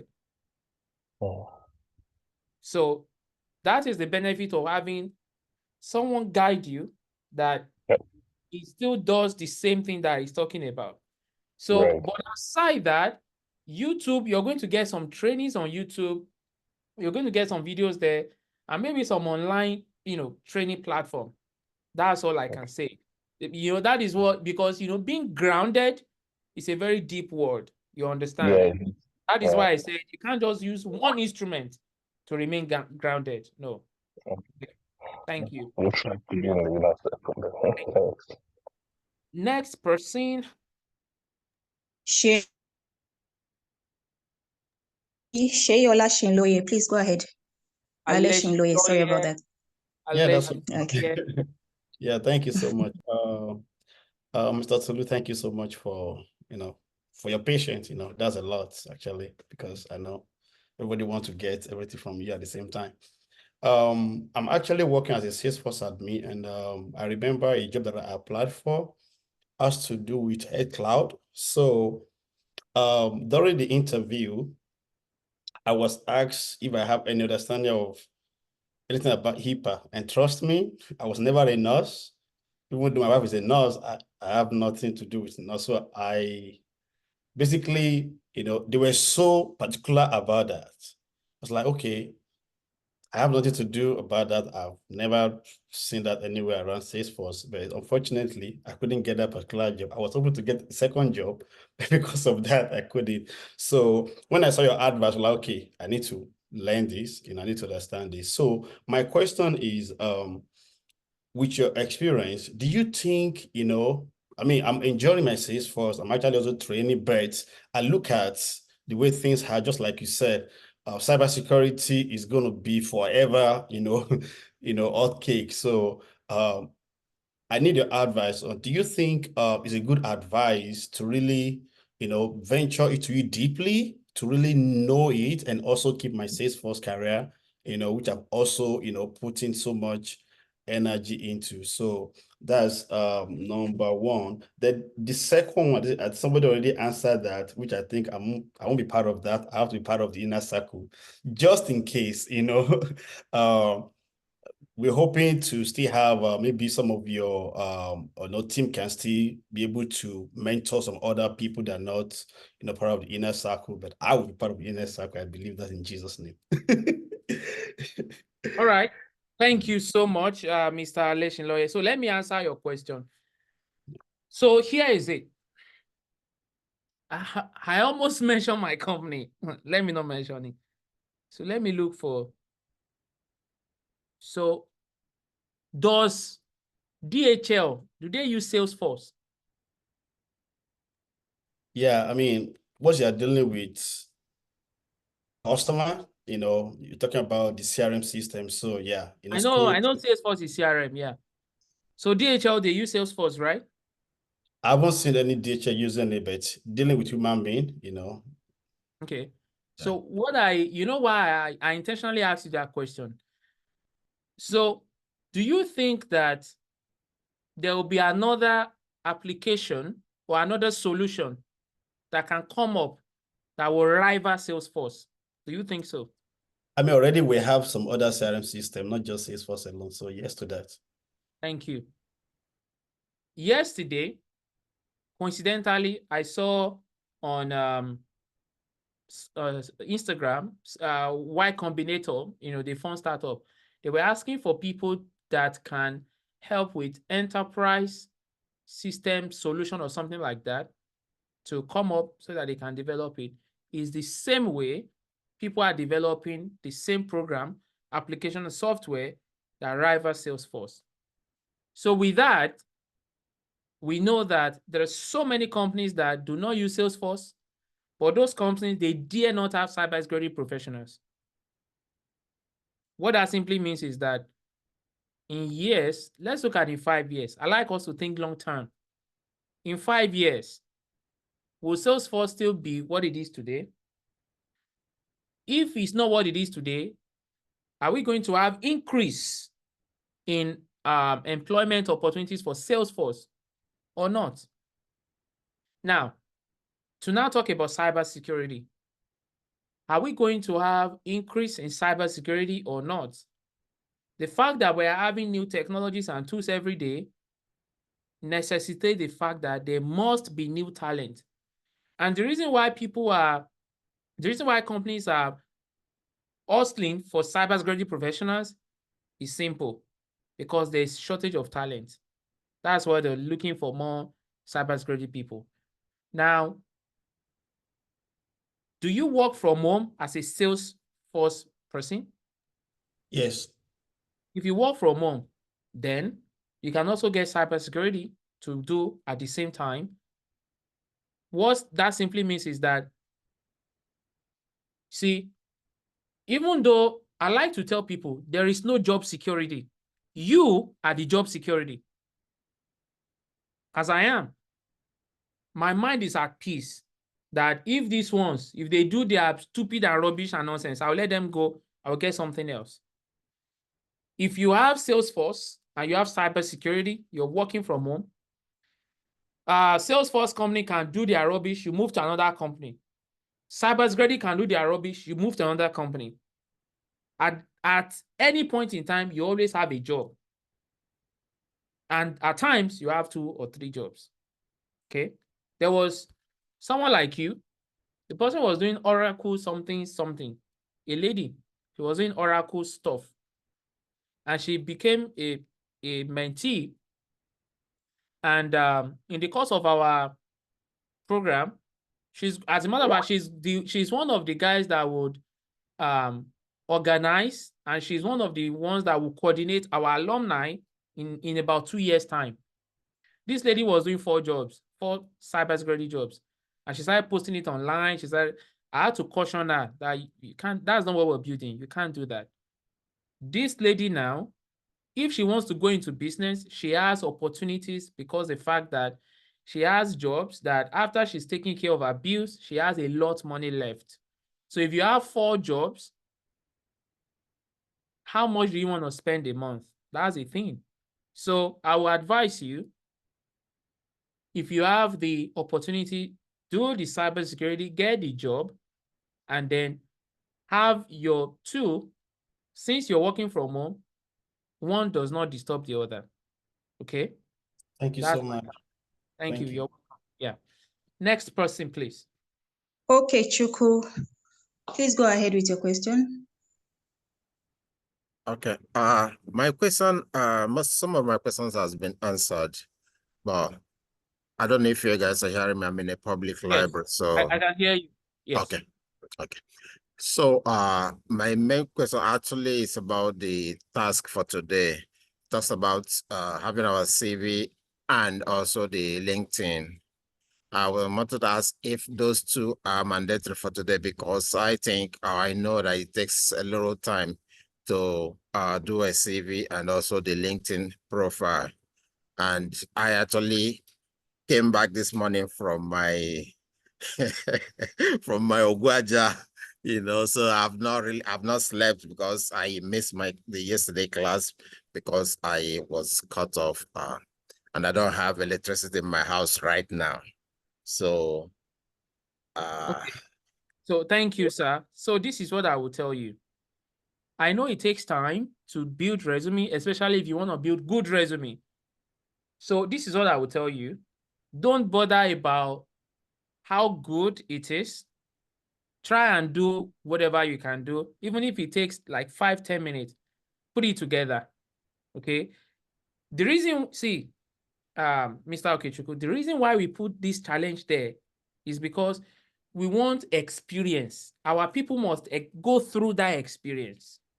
There's an experience that you have when you have done, especially going through the training that we did this morning. You do your resume, you do your LinkedIn, and you can compare it to the ones that you've always had before. It's an experience. So we want people to have that experience. So don't worry about how good it has to be or how perfect. Just do it, even if it is not complete. Do it and send it, please. Okay. And I salute you for, you know, like I used to say, you know, it's not easy to be who we want to be. Imagine someone who has gone to work, night duty, and you still have to do training. Now, when you now get 1 job, 2 jobs, 3 jobs, and you're working from home, and you're making good money, people will now be asking, well, maybe you got lucky. There's no luck anywhere. You can tell them your story.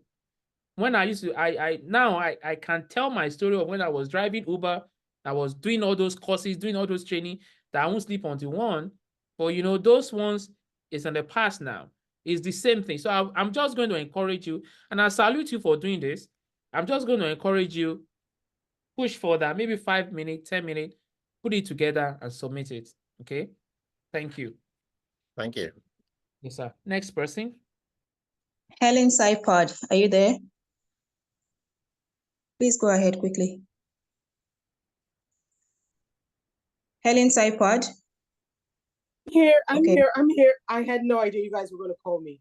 I was just trying to type in now. The resume, I just heard you Tolu now say that we need to send it in. Are we supposed to send it in on the Facebook? Because we've been posting stuff on Facebook, or how are we supposed to do the resume?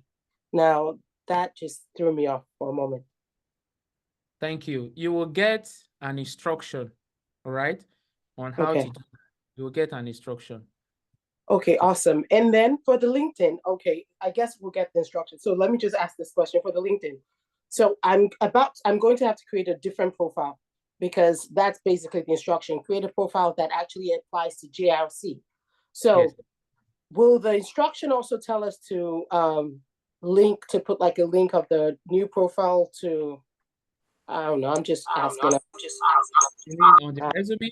On the resume, or how? So you're going to get an instruction on how to submit both your resume and your LinkedIn. Okay, just create it.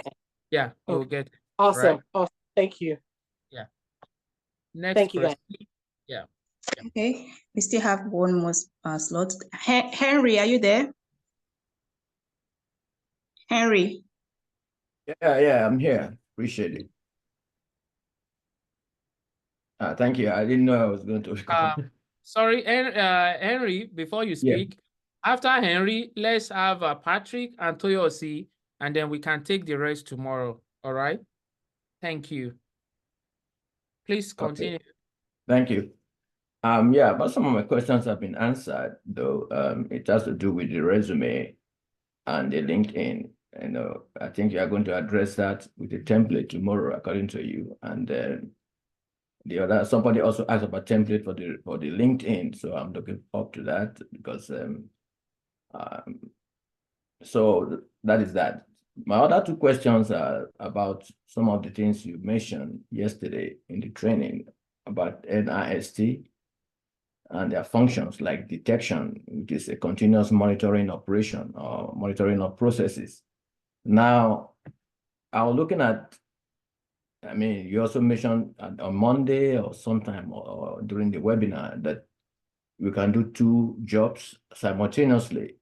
So if someone has to do continuous monitoring as a GRC expert, and if there's an incident in one operation, how do you handle the second one? I mean, how do you monitor the other job, since you are going to be doing it simultaneously? And then second of all, those companies that are fined for violation, who are the auditors? Are they GRC experts? I mean, can somebody find a job in that operation? I mean, in that enterprise?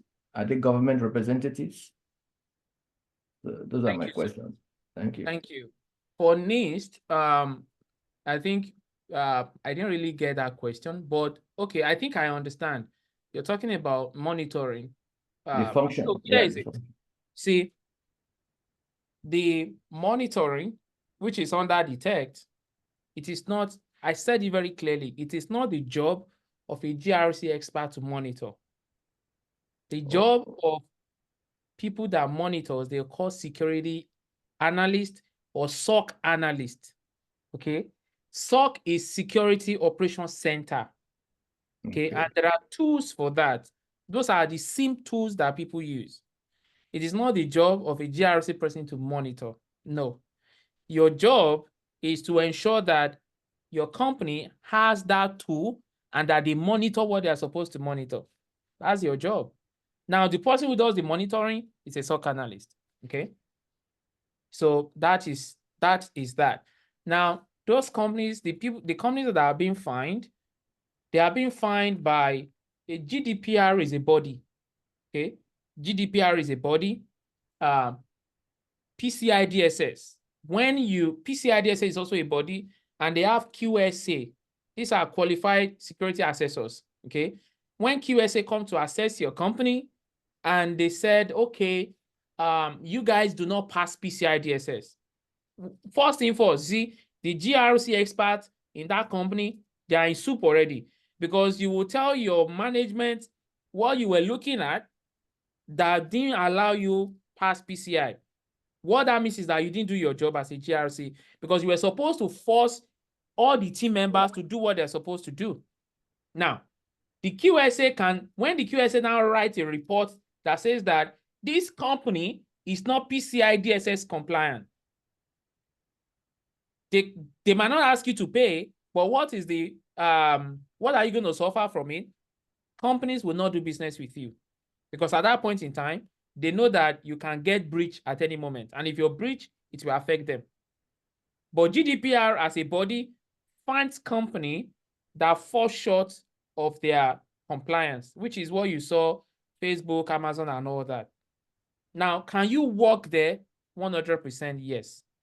As a GRC expert, as an investigator, as a QSA, as an IT auditor, everything is under GRC. You can work there. All right.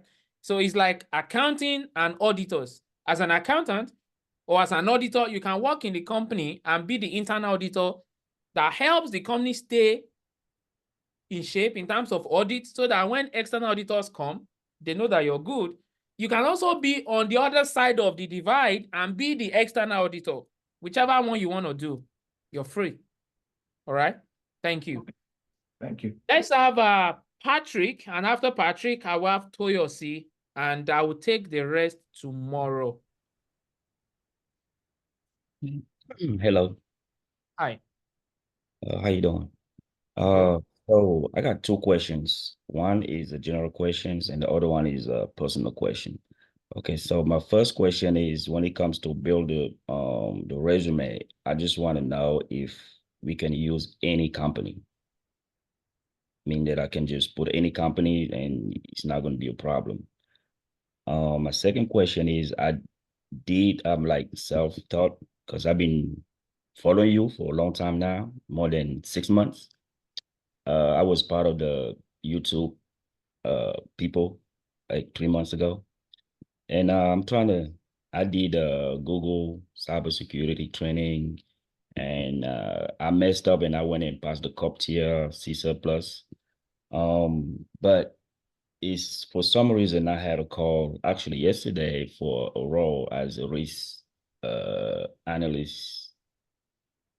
And I'm not confident, because yesterday you was talking about in UK that you kind of like train us to be like an up management role, senior management. So what do you think I should do? Okay. That, attempt it, do the interview. Okay. Go there with your head high, face the interview. Before you do, read the job description. Of course, we're going to have interview. I'm going to teach you guys how to face interview on Friday. So hopefully the interview is before Friday. Then you can take some of the lessons that I'll give to you and use it, and then you see the results. Okay. So attempt it. Anyone that calls you at all, even if you're not qualified for the job, take it. Go do the interview. Okay. You will learn as you do that. All right. Now, for building your resume, any company, there are two ways. When I was searching for my first job, I was driving Uber. Now,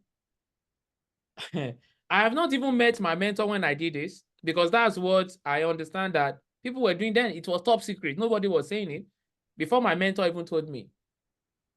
I didn't have any experience as a pen tester in real life, but I put Uber there as pen tester. But I was working in Uber as a driver. I put Uber as a pen tester. I'm telling you guys what I did. I am not ashamed of it, because I know this is what is obtainable. There's nothing I can do. If I told them that I have a lab at home, I've not done this anywhere, they won't employ me, because that's not who they're looking for. They're looking for someone who has done it before. So I put Uber there. Then I did delivery for Amazon. I put Amazon there as well. So when it was time for reference, I told you guys I picked one. Because I got 3, but I picked one. When it was time for reference check, Nigerian community, we have friends that we do Amazon delivery together. I used one of my friends that were doing Amazon delivery. And when I was doing Uber as well, because I stopped Amazon and then I started doing Uber. So when I was doing Uber, and the reason was because Amazon closed my account. Anyway, now when I was doing Uber, we used to eat in some Nigerian restaurant in North Side in Chicago. So I have friends that will meet there in the afternoon and we eat. And I told them, look, friend, I have this, I've done this interview, they will, and they need somebody to call. And can you give me your email? Say yes, I got the email and I put it there.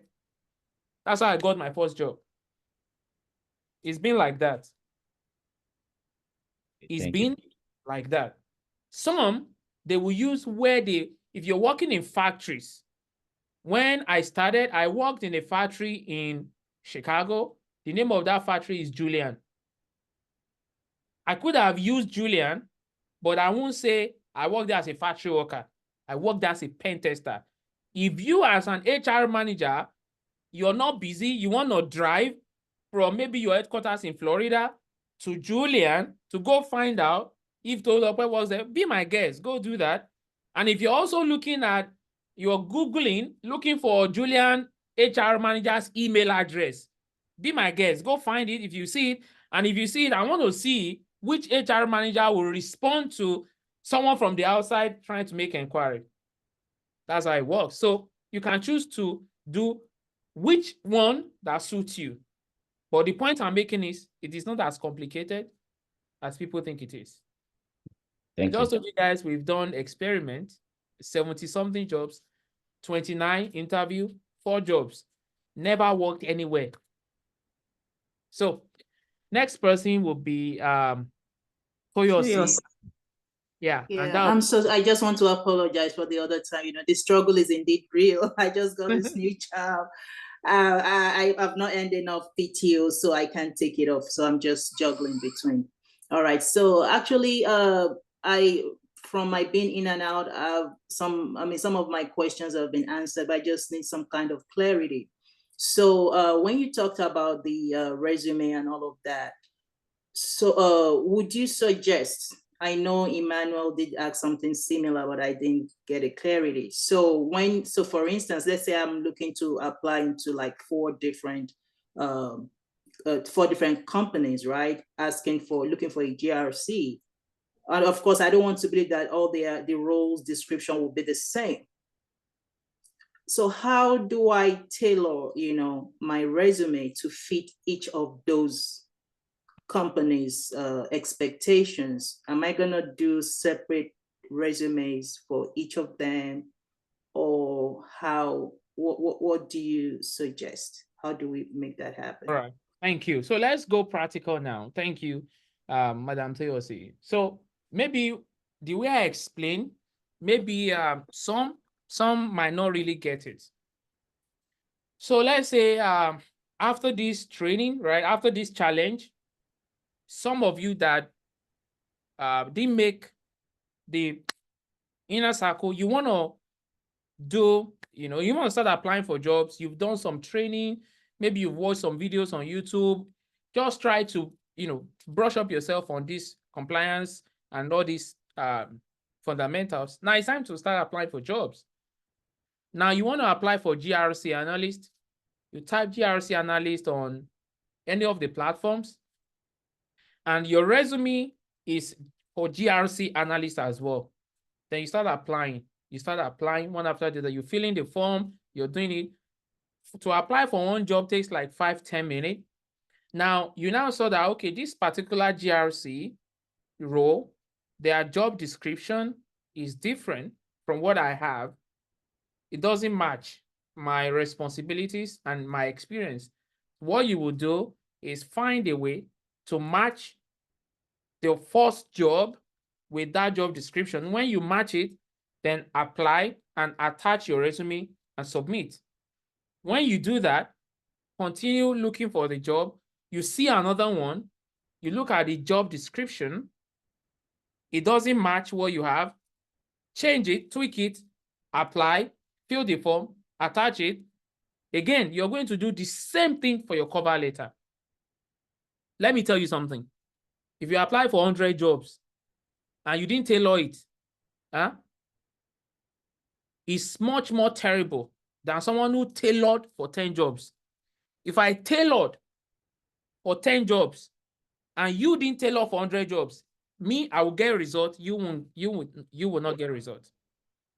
So it is not the quantity, okay? Which is why I'm telling you guys that this thing is not rocket science. It's something that we have done. You see, if I have done this once and it's just me, we'll say maybe I'm special. No, this is something that we have done, like repeat, rinse and repeat. Is a framework that works. It's 100%. Just tailor it to it and give it to them. And they'll see that, okay, this person has what we're looking for. They will call you for interview. Okay, thank you. So that will be the last person I'm going to attend to today. We are 44 minutes over our time, and the rest of the folks, in our usual way, I will respond to your question first tomorrow before I respond to any question. I want to say that, guys, what you're getting, trust me, you can tell when you have, imagine if you have just you, have a one-on-one conversation with me for 1 hour on a meeting, you can tell how much you will gain or what you will get, which is to understand what we've been doing from Monday till now, okay? I want to plead with you, what you're getting, please, before you didn't know them, now you know. Please don't take it for granted. Please, let's try and take action. That is the reason why we have the challenge, okay? I want to tell you, getting a job, if you know how, it is easy. I'm not trying to downplay all your effort, guys. I'm not trying, don't think that, oh, Tolu is just downplaying our effort. No, I'm not downplaying your effort. What I'm saying is that the reason why it seems difficult is because you do not know what you were supposed to do or how to do them. Getting a job is easy. Please, just try as much as possible and focus on the things that I've said. Go back to the video, take notes, all right? And on Friday, we'll take it from there. Thank you so much, guys. I wish you guys good luck. I'll speak to you tomorrow by the grace of God. Thank you so much. All right. Thank you very much, Tia. Thank you. Thank you. Thank Thank you, Mariam. Thank you, Tolu. Thank Thank you so Thank you much. so much, Tolu. All right, guys. This is Let me priceless, honestly. Thank you. Thank you, Tolu. Appreciate for your Thank you so much, Tolu and team. Bless Thank you very much. So, guys, I'll be sending the application on bless WhatsApp. you. So Thank please you. look out. Thank you. Look out on your emails and WhatsApp, right? You would get the applications on your emails and your WhatsApp. You have a nice time. Thank you. Thank you. And the task